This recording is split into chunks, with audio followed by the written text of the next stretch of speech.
Hi friends, ಮಸ್ತ್ಮಗ.comಗೆ ಸ್ವಾಗತ. ನಾನು ಅಮರ್ ಪ್ರಸಾದ್. ತಾಲಿಬಾನಿಗಳು ಅಫ್ಘಾನಿಸ್ತಾನದಲ್ಲಿ ಅಧಿಕಾರವನ್ನು ಕೈಗೆ ತಗೊಂಡಿದ್ದಾರೆ, ನಿಮಗೆಲ್ಲ ಗೊತ್ತಾಗಿ ಹೋಗಿರುತ್ತೆ ಇಷ್ಟೊತ್ತಿಗೆ. ಆದರೆ ಭಾರತಕ್ಕೂ ಮತ್ತು ತಾಲಿಬಾನಿಗಳಿಗೂ ಅಷ್ಟಕ್ಕಷ್ಟೇ ಆಗಬರಲ್ಲ. ಚೀನಾ, ರಷ್ಯಾ, ಪಾಕಿಸ್ತಾನ, ಟರ್ಕಿ ಇವರೆಲ್ಲ ತಾಲಿಬಾನಿಗಳನ್ನು ವೆಲ್ಕಮ್ ಮಾಡ್ತಾ ಇದ್ರೆ ಭಾರತ ಮಾತ್ರ ಏನೂ ಮಾತನಾಡದೇ ಇರಲಿಕ್ಕೂ ಆಗದೆ ಒಂದು ರೀತಿ ಉಭಯ ಸಂಕಟದಲ್ಲಿ ಸಿಲುಕದ ಹಾಗೆ ಕಾಣಿಸ್ತಾ ಇದೆ. ಏನು ಮಾಡೋದು ಅಂತ ಯೋಚನೆ ಮಾಡ್ತಿರೋ ಥರ ಕಾಣಿಸ್ತಾ ಇದೆ. ಅಂದರೆ ಭಾರತಕ್ಕೂ ತಾಲಿಬಾನಿಗಳಿಗೂ ಮೊದಲಿಂದಲೂ ಆಗಬರಲ್ಲ. ಅದಕ್ಕೆ ಹಲವಾರು ಕಾರಣಗಳಿವೆ. ಅದರಲ್ಲಿ ಅತ್ಯಂತ ಪ್ರಮುಖವಾದ ಕಾರಣಗಳಲ್ಲಿ ಒಂದು ಇಂಡಿಯನ್ ಏರ್ಲೈನ್ಸ್ನ IC-814 ವಿಮಾನದ ಹೈಜಾಕ್ ಪ್ರಕರಣ. ಭಾರತ ಘೋರ ಅಪಮಾನವನ್ನು ಆಗ ಎದುರಿಸಬೇಕಾಗಿ ಬಂದಿತ್ತು. ಅಟಲ್ ಬಿಹಾರಿ ವಾಜಪೇಯಿ ಪ್ರಧಾನಿಯಾಗಿದ್ದರು. ಅಂತಾರಾಷ್ಟ್ರೀಯವಾಗಿ ಹಾಗೂ ದೇಶದ ಒಳಗೂ ಕೂಡ ದೊಡ್ಡ ಅವಮಾನವನ್ನು ಎದುರಿಸಬೇಕಾಗಿ ಬಂದಿತ್ತು. ಕಾರ್ಗಿಲ್ ವಿಜಯದ ಆ ಖುಷಿಗೆ ತಣ್ಣೀರು ಎರಚೋ ರೀತಿಯಲ್ಲಿ ವಾಜಪೇಯಿ ಸರ್ಕಾರಕ್ಕೆ ಈ ವಿಮಾನ ಅಪಹರಣ ಪ್ರಕರಣ ಬಂದು ಬಾರಿಸಿತ್ತು. ಹಾಗಾದರೆ ಏನಿದು ಇಂಡಿಯನ್ ಏರ್ಲೈನ್ಸ್ IC-814 ವಿಮಾನ ಅಪಹರಣ ಪ್ರಕರಣ? ಇದು ಏನಾಗಿತ್ತು ಆಗ? ಯಾಕೆ ಅಷ್ಟೊಂದು ಅವಮಾನ ಆಗಿದ್ದು? ಯಾಕೆ ಅಂದಿನ ಭಾರತ ಸರ್ಕಾರಕ್ಕೆ ಎಂಥ ಒಂದು ಹ್ಯುಮಿಲಿಯೇಷನ್, ಒಂದು ಅಪಮಾನಕಾರಿ ಒಂದು ಡೀಲನ್ನು ಮಾಡ್ಕೋಬೇಕಾಗಿ ಬಂದಿತ್ತು ಆ ಹೈಜಾಕರ್ಗಳೊಂದಿಗೆ, ಉಗ್ರರೊಂದಿಗೆ ಭಾರತ ಸರ್ಕಾರ. ಅವತ್ತು ಆ ವಿಮಾನವನ್ನು ಪ್ರಯಾಣಿಕರನ್ನ ಸೇಫಾಗಿ ವಾಪಸ್ ಕರ್ಕೊಂಬರೋಕ್ಕೆ ಭಾರತ ಸರ್ಕಾರ ಭಾರತದ ಜೈಲುಗಳಲ್ಲಿದ್ದ ಉಗ್ರಗಾಮಿಗಳನ್ನು ಬಿಟ್ಟು ಕಳಿಸ್ಕೊಡ್ಬೇಕಾಗಿತ್ತು. ಹೋಗಿ ಕಂದಹಾರ್ಗೆ ಬಿಟ್ಟು ಬರಬೇಕಾಗಿತ್ತು. ಬಿಟ್ಟು ಬಂದಿದ್ರು. ಎಂಥ ಉಗ್ರಗಾಮಿಗಳು ಅವರು! ಅವತ್ತು ಭಾರತದ ಜೈಲಿಂದ ಹೋದಂಥ ಉಗ್ರಗಾಮಿಗಳು ಮುಂದೆ ಏನೆಲ್ಲ ಮಾಡಿದ್ರು ಭಾರತಕ್ಕೆ. ಆ ಇಡೀ ವಿಮಾನ ಅಪಹರಣ ಪ್ರಕರಣ ಹೇಗೆ ನಡೀತು, ಹೇಗೆ ಮುಂದಕ್ಕೆ ಸಾಕ್ತು, ಭಾರತದ ಫೇಲ್ಯೂರ್ ಎಲ್ಲೆಲ್ಲಿ ಆಯಿತು, ಆ ಸಂದರ್ಭದಲ್ಲಿ ಪಾಕಿಸ್ತಾನ ಏನು ಮಾಡ್ತು, ಅಫ್ಘಾನಿಸ್ತಾನದಲ್ಲಿದ್ದ ತಾಲಿಬಾನಿ ಸರ್ಕಾರ ಭಾರತಕ್ಕೆ ಯಾವ ರೀತಿ ಮೋಸ ಮಾಡ್ತು, ಇದಕ್ಕೆಲ್ಲದಕ್ಕೆ ಸಂಬಂಧಪಟ್ಟ ಹಾಗೆ ಕ್ಷಣದ ಮಾಹಿತಿಯನ್ನು ಟೈಮ್ ಫ್ರೇಮ್ ಪ್ರಕಾರ ನಿಮಗೆ ನಾವು ಎಕ್ಸ್ಪ್ಲೇನ್ ಮಾಡ್ತಾ ಹೋಗ್ತೀವಿ. ಈ ರೋಚಕ ಕಹಾನಿಯನ್ನು ಗಮನ ಕೊಟ್ಟು ಕೇಳ್ತಾ ಹೋಗಿ, ನೋಡ್ತಾ ಹೋಗಿ, ಹಾಗೆ ಕಡೆ ತನಕ ಕೂಡ ನೋಡ್ತಾ ಹೋಗಿ. ಸ್ನೇಹಿತರೆ, ಅದು 1999 December 24 Indian airlines flight IC-814 ವಿಮಾನದ ನಂಬರ್. ಇದರಲ್ಲಿ 191 ಜನ ಒಳಗಡೆ ಇದ್ರು. 191 ಜನ, ಅದರಲ್ಲಿ ಪ್ರಯಾಣಿಕರು 176, 5 ಹೈಜಾಕರ್ಗಳು ಸೇರಿ 176 ಪ್ರಯಾಣಿಕರು, 15 ಕ್ರೂ ಮೆಂಬರ್ಸ್ ಇದ್ರು, ವಿಮಾನದ ಸಿಬ್ಬಂದಿ ಇದ್ರು. ಸ್ಥಳ ಯಾವುದು? ನೇಪಾಳದ ಕಾಠ್ಮಂಡು, ನೇಪಾಳದ ಕ್ಯಾಪಿಟಲ್ ಕಾಠ್ಮಂಡುನ ತ್ರಿಭುವನ್ ಇಂಟರ್ನ್ಯಾಷನಲ್ ಏರ್ಪೋರ್ಟ್ ಅಲ್ಲಿತ್ತು ವಿಮಾನ. ಭಾರತದ ನವದೆಹಲಿಗೆ ವಿಮಾನ ಹೊರಟಿತ್ತು. 1 ಗಂಟೆ 20 ನಿಮಿಷದ ಜರ್ನಿ, ಒಂದು ಸಣ್ಣ ವಿಮಾನದ ಜರ್ನಿ ಅದಾಗಿತ್ತು. ಕಾಕ್ಪಿಟ್ನಲ್ಲಿ ಕ್ಯಾಪ್ಟನ್ ದೇವೇಶ್ ಶರಣ್ ಇದ್ದರು ಮುಖ್ಯ ಪೈಲಟ್ ಆಗಿ. ಹಾಗೆ ಫಸ್ಟ್ ಆಫೀಸರ್ ರಾಜೇಂದರ್ ಕುಮಾರ್ ಇದ್ದರು, ಫ್ಲೈಟ್ ಎಂಜಿನಿಯರ್ ಅನಿಲ್ ಕುಮಾರ್ ಜಾಗ್ಯ ಇದ್ದರು, ಹಾಗೂ ಇತರ ಸಿಬ್ಬಂದಿ ಇದ್ದರು.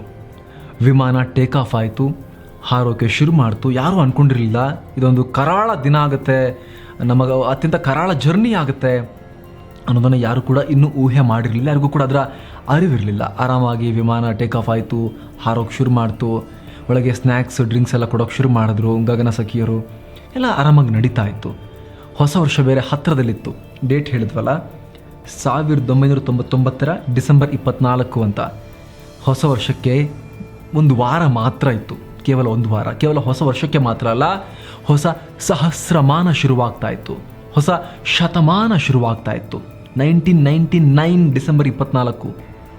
ಇನ್ನೊಂದು ವಾರ ಕಳೆದಿದ್ರೆ 21ನೇ ಶತಮಾನದ ಆರಂಭ ಆಗ್ತಾ ಇತ್ತು. ಹೊಸ ಸಹಸ್ರಮಾನ ಹಾಗೂ ಶತಮಾನವೇ ಅಲ್ಲಿ ಆರಂಭ ಆಗ್ತಾ ಇತ್ತು. ಎಲ್ಲ ಇಡೀ ಪ್ರಪಂಚದಲ್ಲಿ ಒಂದು ರೀತಿಯ ಸಂಭ್ರಮದ ವಾತಾವರಣ ಇತ್ತು ಆ ಸಂದರ್ಭದಲ್ಲಿ. ಕ್ರಿಸ್ಮಸ್ನ ಹಿಂದಿನ ದಿನ. ಮತ್ತೆ ವಿಮಾನ ಹಾರ್ತಾ ಇತ್ತು. ನೇಪಾಳದ ಗಡಿಯನ್ನು ದಾಟಿ ಭಾರತದ ಏರ್ ಸ್ಪೇಸನ್ನು ವಿಮಾನ ಎಂಟರ್ ಮಾಡ್ತು ಸಂಜೆ 5:30 ಸುಮಾರಿಗೆ. ಅಷ್ಟೊತ್ತಿಗೆ ಅಲ್ಲಿದ್ದಂತಹ ವಿಮಾನದ ಚೀಫ್ ಸ್ಟಿವರ್ಡ್ ಅನಿಲ್ ಶರ್ಮಾ ಅವರು ಹೇಳ್ತಾರೆ, ಎದ್ದು ಪೈಲಟ್ಗಳಿಗೆ ಒಂಚೂರು ಟೀ ಕೊಡೋಣ ಅಂತ ಕಾಕ್ಪಿಟ್ ಒಳಗೆ ಹೋಗ್ತಾರೆ. ಅವರು ಹೊರಗೆ ಬರುವಷ್ಟರಲ್ಲಿ ವಿಮಾನದಲ್ಲಿ ಪ್ಯಾಸೆಂಜರ್ ಏರಿಯಾದಲ್ಲಿ ಸೀನ್ ಚೇಂಜ್ ಆಗಿರುತ್ತೆ. ಬಂದೂಕುದಾರಿ, ಮುಸುಕುದಾರಿ ಹಾಗೂ ಕನ್ನಡಕದಾರಿ ಉಗ್ರಗಾಮಿಗಳು, ಹೈಜಾಕರ್ಗಳು ಹೈಜಾಕ್ ಮಾಡಿದ್ದೀವಿ ಅಂತ ಅನೌನ್ಸ್ ಮಾಡ್ತಾರೆ.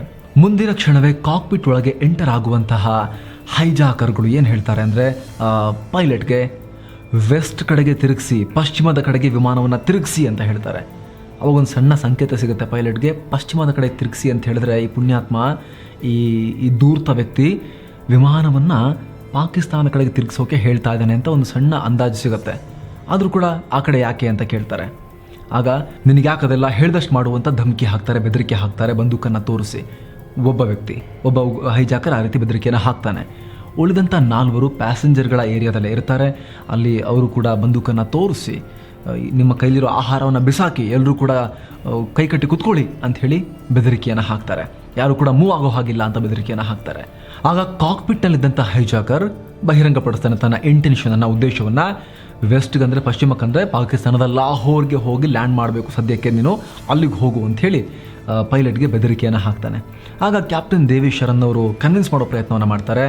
ಇಲ್ಲ, ವಿಮಾನದಲ್ಲಿ ಅಷ್ಟೆಲ್ಲ ಇದಿಲ್ಲ, ಫ್ಯೂಯಲ್ ಇಲ್ಲ, ಅಷ್ಟೆಲ್ಲ ಇಂಧನ ಇಲ್ಲ, ಲಾಹೋರ್ ತನಕ ಹೋಗುವಷ್ಟೆಲ್ಲ ಇಲ್ಲ, ಅಷ್ಟಾಗಲ್ಲ ಅಂತ ಹೇಳ್ತಾರೆ. ಮತ್ತೆ ಎಲ್ಲಿ ತನಕ ಹೋಗ್ಬೋದು ಅಂತ ಕೇಳ್ತಾನೆ. ದಿಲ್ಲಿ ತನಕ ಮಾತ್ರ ಹೋಗೋಕ್ಕಾಗತ್ತೆ ಅಂಥೇಳಿ ಹೇಳಿದಂಥ ಸಂದರ್ಭದಲ್ಲಿ ದಿಲ್ಲಿ ಅಂತೂ ಇಲ್ಲ, ಅಲ್ಲಂತೂ ಮಾಡೋಕ್ಕೆ ಬಿಡಲ್ಲ ನಾವು, ನೆಕ್ಸ್ಟ್ ಎಲ್ಲಿ ಹೋಗ್ಬೋದು ಅಂತ. ಪೈಲಟ್ ಇಂಡಿಯಾದಲ್ಲೇ ಇರಬೇಕು ಅಂತ ಆಸೆ ಅವರಿಗೆ. ಯಾಕಂದರೆ ಇಂಡಿಯಾದಿಂದ ಒಂದ್ಸಲಿ ಹೊರಗೆ ಹೋದರೆ, ಭಾರತದ ವಾಯು ಪ್ರದೇಶ ದಾಟಿ ಹೊರಗೆ ಹೋದರೆ ಮತ್ತೆ ತುಂಬ ಕಷ್ಟ ಆಗುತ್ತೆ ಅಂತ. ಭಾರತದ ವಾಯು ಪ್ರದೇಶದ ಒಳಗೇನೆ ಇದ್ದರೆ ವಿಮಾನ, ಅಟ್ಲೀಸ್ಟ್ ನಮ್ಮ ಭದ್ರತಾ ಪಡೆಗಳಿಗೆ, ನಮ್ಮ ಸ್ಪೆಷಲ್ ಫೋರ್ಸಸ್ಗೆ ಒಂದು ಕಾರ್ಯಾಚರಣೆ ಮಾಡೋಕ್ಕಾದ್ರೂ ಅವಕಾಶ ಸಿಗುತ್ತೆ ಅನ್ನೋ ಲೆಕ್ಕಾಚಾರದಲ್ಲಿ ಅಹಮದಾಬಾದ್ಗೆ ಹೋಗ್ಬೋದು, ಇಲ್ಲ ಮುಂಬೈಗೆ ಹೋಗ್ಬೋದು ಅಂತ ಹೇಳ್ತಾರೆ. ಅಹಮದಾಬಾದ್ ಮುಂಬೈ ತನಕ ಹೋಗೋಕ್ಕಾಗುತ್ತೆ ಅಂತ ಹೇಳಿದ್ರೆ ಅಲ್ಲಿಗಿಂತ ಲಾಹೋರ್ ಹತ್ರನೇ ಇದೆ, ಲಾಹೋರ್ಗೆ ಯಾಕೆ ಹೋಗೋಕ್ಕಾಗಲ್ಲ, ತಿರುಗಿಸು ಲಾಹೋರ್ ಕಡೆ ಅಂಥೇಳಿ ಬೆದರಿಕೆಯನ್ನು ಹಾಕಿ ಫೋರ್ಸ್ ಮಾಡಲಾಗುತ್ತೆ. ಅದರ ಪರಿಣಾಮ ಪೈಲಟ್ ದೇವಿ ಶರಣ್ ಇಂಡಿಯನ್ ಏರ್ಲೈನ್ಸ್ IC-814 ವಿಮಾನವನ್ನು ಪಶ್ಚಿಮಕ್ಕೆ ತಿರುಗಿಸ್ತಾರೆ. ಪಾಕಿಸ್ತಾನದ ಕಡೆ ಲಾಹೋರ್ ಕಡೆ ವಿಮಾನ ಹಾರಾಟವನ್ನು ಶುರು ಮಾಡುತ್ತೆ. ಇದೆಲ್ಲ ಗಲಾಟೆ ನಡೀತಿರ್ಬೇಕಾದ್ರೆ ಗುಪ್ತವಾಗಿ ಪೈಲಟ್ ದೇವಿ ಶರಣ್ ಒಂದು ಕೆಲಸ ಮಾಡ್ತಾರೆ. ಎಮರ್ಜೆನ್ಸಿ ಟ್ರಾನ್ಸ್ಪಾಂಡರನ್ನು ಪ್ರೆಸ್ ಮಾಡ್ತಾರೆ.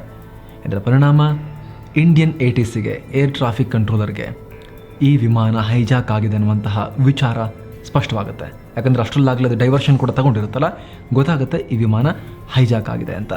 ಈ ರೀತಿ ಒಂದು ಕ್ರೈಸಿಸ್ ಆದಾಗ ಏನಾಗಬೇಕು, ಆ ದೇಶದ ಅತ್ಯುನ್ನತ ಕ್ರೈಸಿಸ್ ಮ್ಯಾನೇಜ್ಮೆಂಟ್ ಟೀಮ್, ಈ ತುರ್ತು ಸಂದರ್ಭಗಳನ್ನು ನಿಭಾಯಿಸುವ ಟೀಮ್ ಮೀಟ್ ಆಗಬೇಕು, ಡಿಸ್ಕಸ್ ಮಾಡಬೇಕು.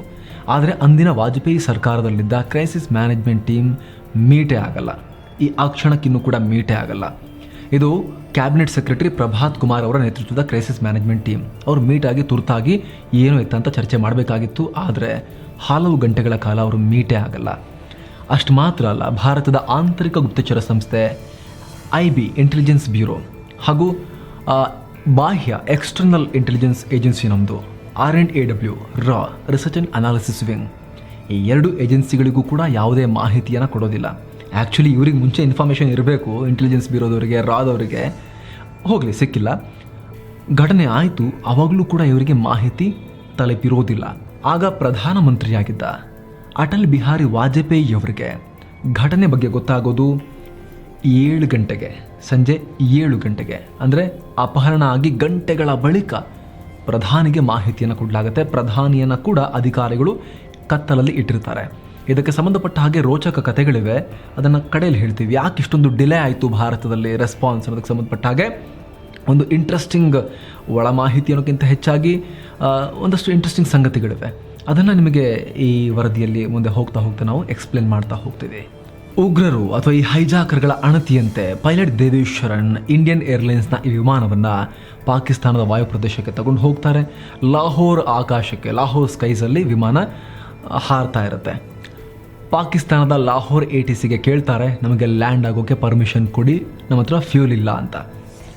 ಆದರೂ ಕೂಡ ಪಾಕಿಸ್ತಾನದ ಲಾಹೋರ್ ಏರ್ಪೋರ್ಟ್ನಲ್ಲಿ ಲ್ಯಾಂಡ್ ಆಗೋಕ್ಕೆ ಪಾಕಿಸ್ತಾನ ಅನುಮತಿಯನ್ನು ನಿರಾಕರಿಸುತ್ತೆ. ನಿಮ್ಮ ವಿಮಾನ ನಮ್ಮಲ್ಲಿ ಲ್ಯಾಂಡ್ ಆಗೋದು ಬೇಡ ಅಂತ ಪಾಕಿಸ್ತಾನ ಹೇಳುತ್ತೆ. ಆಗ ಪೈಲಟ್ ದೇವಿ ಶರಣ್ ಅವರಿಗೆ ಏನು ಮಾಡಬೇಕಂತ ಗೊತ್ತಾಗೋದಿಲ್ಲ. ಒಂದು ಕಡೆ ಫ್ಯೂಲ್ ಖಾಲಿ ಆಗ್ತಾ ಇದೆ, ಪಾಕಿಸ್ತಾನ ಲ್ಯಾಂಡ್ ಮಾಡೋಕ್ಕೆ ಬಿಡ್ತಾ ಇಲ್ಲ, ಈ ಉಗ್ರಗಾಮಿಗಳು ಭಾರತದಲ್ಲಿ ಲ್ಯಾಂಡ್ ಮಾಡೋಕ್ಕೆ ಒಪ್ಕೊಳ್ತಾ ಇಲ್ಲ. ಭಾರತದಲ್ಲಿ ಲ್ಯಾಂಡ್ ಮಾಡ್ತೀವಿ ಅಂತ ಹೊರಟ್ರೆ ಈ ಕೂಡಲೇ 10 ಜನ ಪ್ರಯಾಣಿಕರಲ್ಲಿ, ಅಷ್ಟು ಜನ ಪ್ರಯಾಣಿಕರಲ್ಲಿ 10 ಜನರನ್ನು ಕೊಂದು ಹಾಕ್ತೀವಿ, ಎಕ್ಸಿಕ್ಯೂಟ್ ಮಾಡ್ತೀವಿ ಅಂಥೇಳಿ ಬೆದರಿಕೆಯನ್ನು ಹೊಡ್ತಿದ್ದಾರೆ. ಏನು ಮಾಡೋದು ಅಂತ ಗೊತ್ತಾಗದೆ ಅವರು ಇಂಡಿಯನ್ ATCಯನ್ನು ಕಾಂಟ್ಯಾಕ್ಟ್ ಮಾಡ್ತಾರೆ. ಈ ಕೂಡಲೇ ರಾಜತಾಂತ್ರಿಕ ಮಾರ್ಗಗಳ ಮೂಲಕ ನೀವು ಪಾಕಿಸ್ತಾನವನ್ನು ಕಾಂಟ್ಯಾಕ್ಟ್ ಮಾಡಿ ನಮಗೆ ಲ್ಯಾಂಡ್ ಮಾಡೋಕ್ಕೆ ಪರ್ಮಿಷನನ್ನು ಕೊಡಿಸಿ, ಫ್ಯೂಲ್ ಇಲ್ಲ, ಇಲ್ಲಿ ಕೊಲ್ತೀವಂತ ಬೆದರಿಕೆ ಹಾಕ್ತಿದ್ದಾರೆ, ಈ ಒಂದು ರೀತಿ ಅಯೋಮಯ ಸ್ಥಿತಿ ನಿರ್ಮಾಣ ಆಗಿದೆ, ಕೂಡಲೇ ನೀವು ಮಾತಾಡಿ ಪಾಕಿಸ್ತಾನದೊಂದಿಗೆ ರಾಜತಾಂತ್ರಿಕ ಮಾರ್ಗಗಳ ಮೂಲಕ ಅಂಥೇಳಿ ಅವರು ATCಗೆ ರಿಕ್ವೆಸ್ಟ್ ಮಾಡ್ಕೊತಾರೆ. ಅದಾದ ಕೆಲ ಸಮಯದಲ್ಲಿ ಪಾಕಿಸ್ತಾನದಲ್ಲಿದ್ದ ಭಾರತದ ರಾಯಭಾರ ಕಚೇರಿ ಪಾಕಿಸ್ತಾನ ಸರ್ಕಾರವನ್ನು ಮಾತಾಡಿಸಿ, ನೋಡಿ ನಮಗೆ ಈ ರೀತಿ ಸಿಚುವೇಶನ್ ಹೀಗಿದೆ, ಲ್ಯಾಂಡ್ ಮಾಡೋಕ್ಕೆ ಅಲ್ಲಿ ಅನುಮತಿ ಬೇಕು ಅಂತ ಕೇಳ್ತಾರೆ. ಆದರೆ ಪಾಕಿಸ್ತಾನ ನಮಗೆ ಸಹವಾಸನೆ ಬೇಡ, ನೀವೇನಾದ್ರು ಮಾಡ್ಕೊಳ್ಳಿ, ನಾವು ನಮ್ಮ ನೆಲದಲ್ಲಿ ಲ್ಯಾಂಡ್ ಮಾಡೋಕ್ಕೆ ಪರ್ಮಿಷನ್ ಕೊಡಲ್ಲ ಅಂತ ಹೇಳ್ತಾರೆ. ಇದರ ಪರಿಣಾಮ ಇನ್ನೂ ಕೂಡ ವಿಮಾನ ಲಾಹೋರ್ನ ಆಕಾಶದಲ್ಲೇ ಸುತ್ತ ಹೊಡಿತಾ ಇರುತ್ತೆ, ಪರ್ಮಿಷನ್ ಸಿಗೋದೇ ಇಲ್ಲ. ಟೈಮ್ ಆಲ್ರೆಡಿ 6:44 ಆಗಿ ಹೋಗಿರುತ್ತೆ ಸಂಜೆ. ಸಮಯ ಮೀರ್ ಹೋಗ್ತಿರುತ್ತೆ, ಫ್ಯೂಲ್ ಇರೋದಿಲ್ಲ. ಪೈಲಟ್ ಕನ್ವಿನ್ಸ್ ಮಾಡ್ತಾರೆ ಹೈಜಾಕರ್ಗಳಿಗೆ, ಇಲ್ಲ ಏನು ಮಾಡ್ತೀರಾ, ನೆಲಕ್ಕೆ ಬಿದ್ದು ಸಾಯ್ಬೇಕಾ ನಾವು, ಅಟ್ಲೀಸ್ಟ್ ರೀಫ್ಯೂಲಿಂಗ್ ಆದರೂ ಕೂಡ, ಇಂಧನವನ್ನು ಮತ್ತೆ ತುಂಬಿಸ್ಕೊಳ್ಳೋಕ್ಕಾದರೂ ಕೂಡ ವಾಪಸ್ ಭಾರತದ ವಾಯು ಪ್ರದೇಶಕ್ಕೆ ಹೋಗೋಕ್ಕೆ ಬಿಡಿ ನಮಗೆ. ನಿಯರೆಸ್ಟ್ ಏರ್ಪೋರ್ಟ್ ಅಂದರೆ ಅಲ್ಲಿ ಪಂಜಾಬ್ನ ಅಮೃತ್ಸರದ ಏರ್ಪೋರ್ಟ್ ಇದೆ, ಅಲ್ಲಿ ಹೋಗಿ ನಾವು ಲ್ಯಾಂಡ್ ಮಾಡ್ಬೋದು, ಅಲ್ಲಿ ಬೇಕಾದರೆ ನಾವು ಇಂಧನವನ್ನು ಹಾಕ್ಕೊಂಡು ಮುಂದಕ್ಕೆ ಏನಾದರೂ ನೋಡಬಹುದು ಅಂತ ಹೇಳಿ ರಿಕ್ವೆಸ್ಟನ್ನು ಮಾಡ್ಕೊಳ್ತಾರೆ. ಹೈಜಾಕರ್ಗಳಿಗೂ ಕೂಡ ಬೇರೆ ಏನು ದಾರಿ ಕಾಣಿಸಲ್ಲ, ಪಾಕಿಸ್ತಾನ ಬೇರೆ ಲ್ಯಾಂಡ್ ಮಾಡೋಕ್ಕೆ ಒಪ್ತಾ ಇರಲ್ಲ. ಹೀಗಾಗಿ ವಿಮಾನವನ್ನು ವಾಪಸ್ ಭಾರತದ ಏರ್ ಸ್ಪೇಸ್ಗೆ ತೆಗೆದುಕೊಂಡು ಹೋಗೋಕೆ ಹೈಜಾಕರ್ಗಳು ಒಪ್ಪಿಗೆಯನ್ನು ಕೊಡ್ತಾರೆ. ಅದರ ಪರಿಣಾಮ ಪೈಲಟ್ ವಿಮಾನವನ್ನು ಅಮೃತ್ಸರ ಏರ್ಪೋರ್ಟ್ ಕಡೆಗೆ ತಿರುಗಿಸೋಕೆ ಶುರು ಮಾಡ್ತಾರೆ. ಆ ಸಂದರ್ಭದಲ್ಲಿ ಪಂಜಾಬ್ ಪೊಲೀಸ್ ಚೀಫ್ಗೂ ಕೂಡ ಏನು ಘಟನೆ ನಡೀತಿದೆ ಅನ್ನೋದು ಗೊತ್ತಿರೋದಿಲ್ಲ. 6 ಗಂಟೆ ಅಷ್ಟೊತ್ತಿಗೆ TV ಆನ್ ಮಾಡಿ ನೋಡಿ, TV ಮೂಲಕ ಅವ್ರಿಗೆ ಗೊತ್ತಾಗಿರುತ್ತೆ, ಅವ್ರಿಗೂ ಕೂಡ ಅಲರ್ಟ್ ಮಾಡಿರೋದಿಲ್ಲ. ಬಿಡಿ ಪಂಜಾಬ್ ಪೊಲೀಸ್ ಚೀಫ್ ಬಿಡಿ, ಅಂದಿನ ಗೃಹ ಮಂತ್ರಿ ಉಪ ಪ್ರಧಾನಿಯಾಗಿದ್ದ ಲಾಲ್ ಕೃಷ್ಣ ಅಡ್ವಾಣಿ ಅವ್ರು ಏನು ಹೇಳ್ತಾರೆ ಗೊತ್ತಾ, ನನಗೂ ಕೂಡ ಮಾಹಿತಿ ಕೊಟ್ಟಿರಲಿಲ್ಲ ಅಫಿಷಿಯಲ್ ಚಾನಲ್ ಮೂಲಕ, ಅಂದರೆ ಅಧಿಕೃತ ಮಾರ್ಗದ ಮೂಲಕ, ಸರ್ಕಾರಿ ಮಾರ್ಗದ ಮೂಲಕ ನನಗೂ ಕೂಡ ಉಪ ಪ್ರಧಾನಿ ಗೃಹ ಮಂತ್ರಿಗೆ ಮಾಹಿತಿ ಬಂದಿರಲಿಲ್ಲ, ನನಗೂ TV ನೋಡಿ ಗೊತ್ತಾಯಿತು ಅಂತ ಲಾಲ್ ಕೃಷ್ಣ ಅಡ್ವಾಣಿ ಅವರು ದೇಶದ ಗೃಹ ಮಂತ್ರಿ ಹೇಳಿಕೆಯನ್ನು ಕೊಡ್ತಾರೆ. ನಾವೀಗ ವಾಪಸ್ ಇಂಡಿಯನ್ ಏರ್ಲೈನ್ಸ್ ವಿಮಾನಕ್ಕೆ ಬರೋಣ. ಇಂಡಿಯನ್ ಏರ್ಲೈನ್ಸ್ನ ಈ ವಿಮಾನ ಅಮೃತ್ಸರದಲ್ಲಿ ಲ್ಯಾಂಡ್ ಆಗುತ್ತೆ. ಪೈಲಟ್ ಇಮ್ಮಿಡಿಯೇಟ್ ಆಗಿ ನಮಗೆ ಇಂಧನವನ್ನು ಪೂರೈಕೆ ಮಾಡಿ ಅಂತ ಕೇಳ್ಕೊಳ್ತಾರೆ. ಆದರೆ ಕ್ಯಾಪ್ಟನ್ ದೇವಿಶರಣ್ಗೆ ಒಂದು ಹೋಪ್ ಇರುತ್ತೆ, ಇಲ್ಲ ರೆಸ್ಕ್ಯೂ ಆಪರೇಷನ್ ಮಾಡ್ತಾರೆ ಇವರು, ನಮಗೆ ಮತ್ತೆ ಟೇಕ್ ಆಫ್ ಆಗ್ಲಿಕ್ಕೆ ಬಿಡಲ್ಲ, ಮತ್ತೆ ಇನ್ನೊಂದ್ಸಲಿ ಹೋಗಿ ವಾಪಸ್ ಬಂದಮೇಲೆ ಮತ್ತೆ ಭಾರತೀಯ ವಾಯು ಪ್ರದೇಶವನ್ನು ಹಾರು ಹೋಗೋಕ್ಕೆ ಬಿಡೋಷ್ಟೇನು ಮೂರ್ಖರಲ್ಲ ನಮ್ಮ ದೇಶದವರು, ಬಿಡೋದಿಲ್ಲ, ಯಾರೋ ಒಂದು ಮಾಡ್ತಾರೆ, ಇನ್ನು ಮತ್ತೆ ನಾವು ನಮ್ಮ ದೇಶದಿಂದ ಹೊರಗೆ ಹೋಗೋ ಸೀನ್ ಬರಲ್ಲ ಅಂತ ಆಸೆ ಪಟ್ಟಿರ್ತಾರೆ. ಅವರೊಂದು ಹೋಪ್ ಇಟ್ಕೊಂಡಿರ್ತಾರೆ, ಒಂದು ನಿರೀಕ್ಷೆ, ಆಶಾವಾದ ಇಟ್ಕೊಂಡಿರ್ತಾರೆ. ಆದರೆ ಮುಂದೆ ಏನಾಗುತ್ತೆ ಹೇಳ್ತಾ ಹೋಗ್ತೀವಿ ನೋಡಿ. ಇಡೀ ಭಾರತೀಯ ರಕ್ಷಣಾ ವಲಯ ಹಾಗೂ ಸ್ಟ್ರಾಟಜಿಕ್ ವಲಯದಲ್ಲಿ ಒಂದು ರೀತಿ ಗೊಂದಲದ ವಾತಾವರಣ ನಿರ್ಮಾಣ ಆಗಿರುತ್ತೆ. ಏನು ಮಾಡಬೇಕು, ನಾವು ಅಟ್ಯಾಕ್ ಮಾಡಬೇಕಾ, ಕಮಾಂಡೋ ಆಪರೇಷನ್ ಮಾಡಬೇಕಾ, ಅಥವಾ ಕದ್ದು ಮುಚ್ಚು ಹೋಗಿ ವಿಮಾನದ ಟೈರ್ದು ಗಾಳಿ ತೆಗೆದು ಡಿಫ್ಲೇಟ್ ಮಾಡಿ ವಿಮಾನ ಮುಂದಕ್ಕೆ ರನ್ವೇಲಿ ಹೋಗಿ ಟೇಕ್ ಆಫ್ ಆಗದಿರೋ ಥರ ಮಾಡಬೇಕಾ, ಮೂವ್ ಆಗದಿರೋ ಥರ ಮಾಡಬೇಕಾ ಟೈರ್ ಗಾಳಿ ತೆಗೆದು, ಅಥವಾ ವಿಮಾನ ರನ್ವೇಲಿ ಸ್ವಲ್ಪ ದೂರ ಮುಂದಕ್ಕೆ ಹೋಗಿನೇ ಟೇಕ್ ಆಫ್ ಆಗಬೇಕಲ್ಲ, ಹೋಗಿ ವಿಮಾನದ ಮುಂದೆ ಏನಾದರೂ ಟ್ಯಾಂಕರ್ಗಳನ್ನು ನಿಲ್ಲಿಸಿ ರನ್ವೇ ಬ್ಲಾಕ್ ಮಾಡಬೇಕಾ, ಹಲವಾರು ಆಪ್ಷನ್ಗಳ ಬಗ್ಗೆ ಚರ್ಚೆ ಮಾಡ್ತಾರೆ. ಏನು ಮಾಡಬೇಕು ಅಂತಲೇ ಕ್ಲಾರಿಟಿನೇ ಇರೋದಿಲ್ಲ ಇವರಿಗೆ. ಸಾಕಷ್ಟು ವಿಳಂಬದ ಬಳಿಕ ಅಮೃತ್ಸರದಲ್ಲಿ ಈ ಸಿಚುವೇಶನ್ ಹ್ಯಾಂಡಲ್ ಮಾಡ್ತಿದ್ದಂತಹ ಭದ್ರತಾ ಪಡೆಯ ಸಿಬ್ಬಂದಿಗಳಿಗೆ ಏನು ಫಸ್ಟ್ ಕಮಾಂಡ್ ಬರುತ್ತೆ ಗೊತ್ತಾ, ಸಾಧ್ಯವಾದಷ್ಟು ಡಿಲೇ ಮಾಡಿ, ಎಷ್ಟಾಗುತ್ತಷ್ಟು ವಿಳಂಬ ಮಾಡಿ ಈ ವಿಮಾನ ಟೇಕ್ ಆಫ್ ಆಗೋದನ್ನು ಅಥವಾ ಈ ವಿಮಾನಕ್ಕೆ ಇಂಧನವನ್ನು ಹಾಕೋದನ್ನು ಲೇಟ್ ಮಾಡಿ ಅಂಥೇಳಿ ಸೂಚನೆಯನ್ನು ಕೊಡಲಾಗುತ್ತೆ. ಇದು ಮೊದಲ ಕಮಾಂಡ್ ಆಗಿರುತ್ತೆ. ಈ ಅವಧಿಯಲ್ಲಿ 1 ಗಂಟೆ ಸುಮಾರು ಸಮಯ ಅಲ್ಲಿದ್ದಂಥ ಸಮಯ, ಆ ಅವಧಿಯಲ್ಲಿ ಪೈಲಟ್ ಹಲವು ಬಾರಿ ATCಯನ್ನು ಕಾಂಟ್ಯಾಕ್ಟ್ ಮಾಡ್ತಾರೆ. ನೋಡಿ ಇಲ್ಲಿ ಇವರು ಅತ್ಯಂತ ಅಪಾಯಕಾರಿ ಶಸ್ತ್ರಾಸ್ತ್ರಗಳನ್ನು ಹಿಡ್ಕೊಂಡಿದ್ದಾರೆ, ಆಲ್ರೆಡಿ ಇಲ್ಲಿ ಕೊಲ್ಲೋಕೆಲ್ಲ ಶುರು ಮಾಡಿದ್ದಾರೆ, ಚಾಕು ಹಾಕೋದು, ಚೂರಿ ಹಾಕೋದು, ಹಿಂಸೆ ಕೊಡೋದೆಲ್ಲ ಶುರು ಮಾಡ್ಕೊಂಡ್ಬಿಟ್ಟಿದ್ದಾರೆ ಅವರು, ಬೇಗ ಇಂಧನವನ್ನು ಪೂರೈಸಿ ನಮಗಿಲ್ಲಿಂದ ಹೋಗೋಕೆ ಬಿಡಿ ಅಟ್ಲೀಸ್ಟ್ ಅಂಥೇಳಿ ಪೈಲಟ್ ರಿಕ್ವೆಸ್ಟ್ ಮಾಡ್ಕೊಳ್ತಾರೆ. ಆ ರೀತಿ ಹೈಜಾಕರ್ಸ್ ಅವರಿಗೆ ಬೆದರಿಕೆ ಹಾಕಿ ಹೇಳಿಸಿರ್ತಾರೆ. ಅಷ್ಟೊತ್ತಿಗೆಲ್ಲ ಮತ್ತೊಂದು ಕಮಾಂಡ್ ಬರುತ್ತೆ ಕ್ರೈಸಿಸ್ ಮ್ಯಾನೇಜ್ಮೆಂಟ್ ಟೀಮಿಂದ ಪಂಜಾಬ್ ಪೊಲೀಸರ ವಿಶೇಷ ಕಮಾಂಡೋ ಘಟಕಕ್ಕೆ. ಈಗೊಂದು ಫ್ಯೂಯಲ್ ಟ್ಯಾಂಕರ್ ಪ್ಲೇನ್ ಹತ್ರ ಹೋಗ್ತಾ ಇದೆ, ಇಂಧನವನ್ನು ತುಂಬಿಕೊಂಡು ಪ್ಲೇನ್ ಹತ್ರ ಹೋಗ್ತಾ ಇದೆ, ನೀವು ಕಮಾಂಡೋಗಳು ಕೂಡ ಆ ಟ್ಯಾಂಕರ್ನಲ್ಲಿ ಹೋಗಿ ವಿಮಾನಕ್ಕೆ ಹತ್ರ ಹೋಗಿ ಬಳಿಕ ಅದರ ಟೈರ್ ಗಾಳಿಯನ್ನು ತೆಗೀರಿ ಅನ್ನುವಂಥ ಒಂದು ಆದೇಶ ಬರುತ್ತೆ.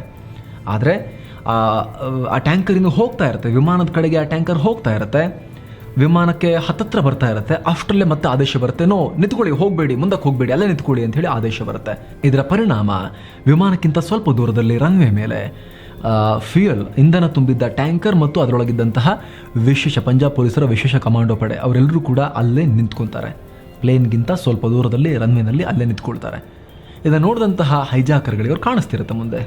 ಅವರಿಗೆ ಅನುಮಾನ ಶುರುವಾಗುತ್ತೆ, ಇವರೇನೋ ಆಪರೇಷನ್ಸ್ಗೆ ಪ್ಲಾನ್ ಮಾಡ್ತಾ ಇದ್ದಾರೆ, ಇವರೇನೋ ಕಮಾಂಡೋ ಆಪರೇಷನ್ಸ್ಗೆ ಸ್ಕೆಚ್ ಹಾಕ್ತಿದ್ದಾರೆ ಅಂಥೇಳಿ. ಕೂಡಲೇ ರೊಚ್ಚಿಗೀಳುವಂತಹ ಹೈಜಾಕರ್ಗಳು ಪೈಲಟ್ ದೇವಿಶರಣ್ಗೆ ಹೇಳ್ತಾರೆ, ಈ ಕೂಡಲೇ ನೀವು ವಿಮಾನವನ್ನು ಟೇಕ್ ಆಫ್ ಮಾಡಿ, ಇಂಧನ ಇಲ್ಲ ಅಂದರೆ ಹಾಳಾಗೋಯ್ತು, ನೀವು ಟೇಕ್ ಆಫ್ ಮಾಡಬೇಕೀಗ ಅಂಥೇಳಿ ಬಂದೂಕನ್ನು ಅವರಿಗಿಟ್ಟು ಹೆದರಿಸ್ತಾರೆ, ಫೋರ್ಸ್ ಮಾಡ್ತಾರೆ. ಅದರ ಪರಿಣಾಮ ಬೇರೆ ದಾರಿ ಇಲ್ಲದೆ ಪೈಲಟ್ ದೇವಿಶರಣ್ ಮತ್ತು ಇಂಧನವೇ ಇಲ್ಲದೆ, ಅಂದರೆ ಇಂಧನ ಇಲ್ಲದಂದರೆ ಇಂಧನವನ್ನು ರೀಫ್ಯೂಲಿಂಗ್ ಮಾಡದೆ, ಇಂಧನವನ್ನು ಹಾಕದೆ ಅಳಿದುಳಿದ ಇಂಧನದಲ್ಲೇ ಇಂಡಿಯನ್ ಏರ್ಲೈನ್ಸ್ ವಿಮಾನವನ್ನು ಟೇಕ್ ಆಫ್ ಮಾಡ್ತಾರೆ. ರನ್ವೇನಲ್ಲಿ ಮುಂದಕ್ಕೆ ಹೋಗಿ ಟೇಕ್ ಆಫ್ ಮಾಡಬೇಕು. ಅಲ್ಲಿ ನೋಡಿದ್ರೆ ಅಲ್ಲಿ ಬಂದು ನಿಂತ್ಕೊಂಡಿದೆ ಇಂಧನ ತುಂಬಿದ್ದ ಟ್ಯಾಂಕರ್.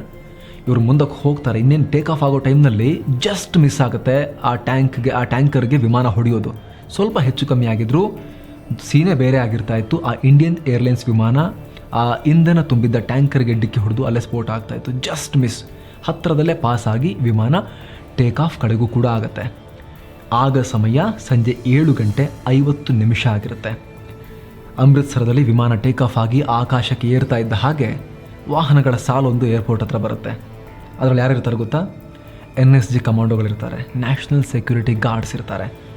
ಅವರು ರೀಚ್ ಆಗುವ ಕೆಲವೇ ಕ್ಷಣಗಳ ಮುಂದೆ ಅಲ್ಲಿಂದ ವಿಮಾನ ಟೇಕ್ ಆಫ್ ಆಗಿ ಹಾರಿರುತ್ತೆ ಆಕಾಶಕ್ಕೆ. ಎಲ್ಲಿ ಒಂದು ಪ್ರಶ್ನೆ ಮೂಡುತ್ತೆ. ಎಲ್ಲರೂ ಕೂಡ ಒಂದು ಪ್ರಶ್ನೆಯನ್ನು ಆಗಲೂ ಕೇಳ್ತಾರೆ, ಇವತ್ತಿಗೂ ಕೂಡ ಕೇಳಲಾಗುತ್ತೆ. ಯಾಕೆ ಒಂದು ಇಸ್ರೇಲ್ ಥರ ಕಮಾಂಡೋ ಆಪರೇಷನ್ಸನ್ನು ಮಾಡಿ ಭಾರತ ಎಲ್ಲರನ್ನ ಕಾಪಾಡಲ್ಲ, ಆ ಹೈಜಾಕರ್ಗಳನ್ನು ಹಿಮ್ಮೆಟ್ಟಿಸೋದಿಲ್ಲ, ಯಾಕೆ ಪ್ರಯಾಣಿಕರನ್ನು ಬಿಡುಗಡೆ ಮಾಡಿಸಲ್ಲ ಅನ್ನುವಂಥ ಪ್ರಶ್ನೆಯನ್ನು ಇಲ್ಲಿ ಕೇಳಲಾಗುತ್ತೆ.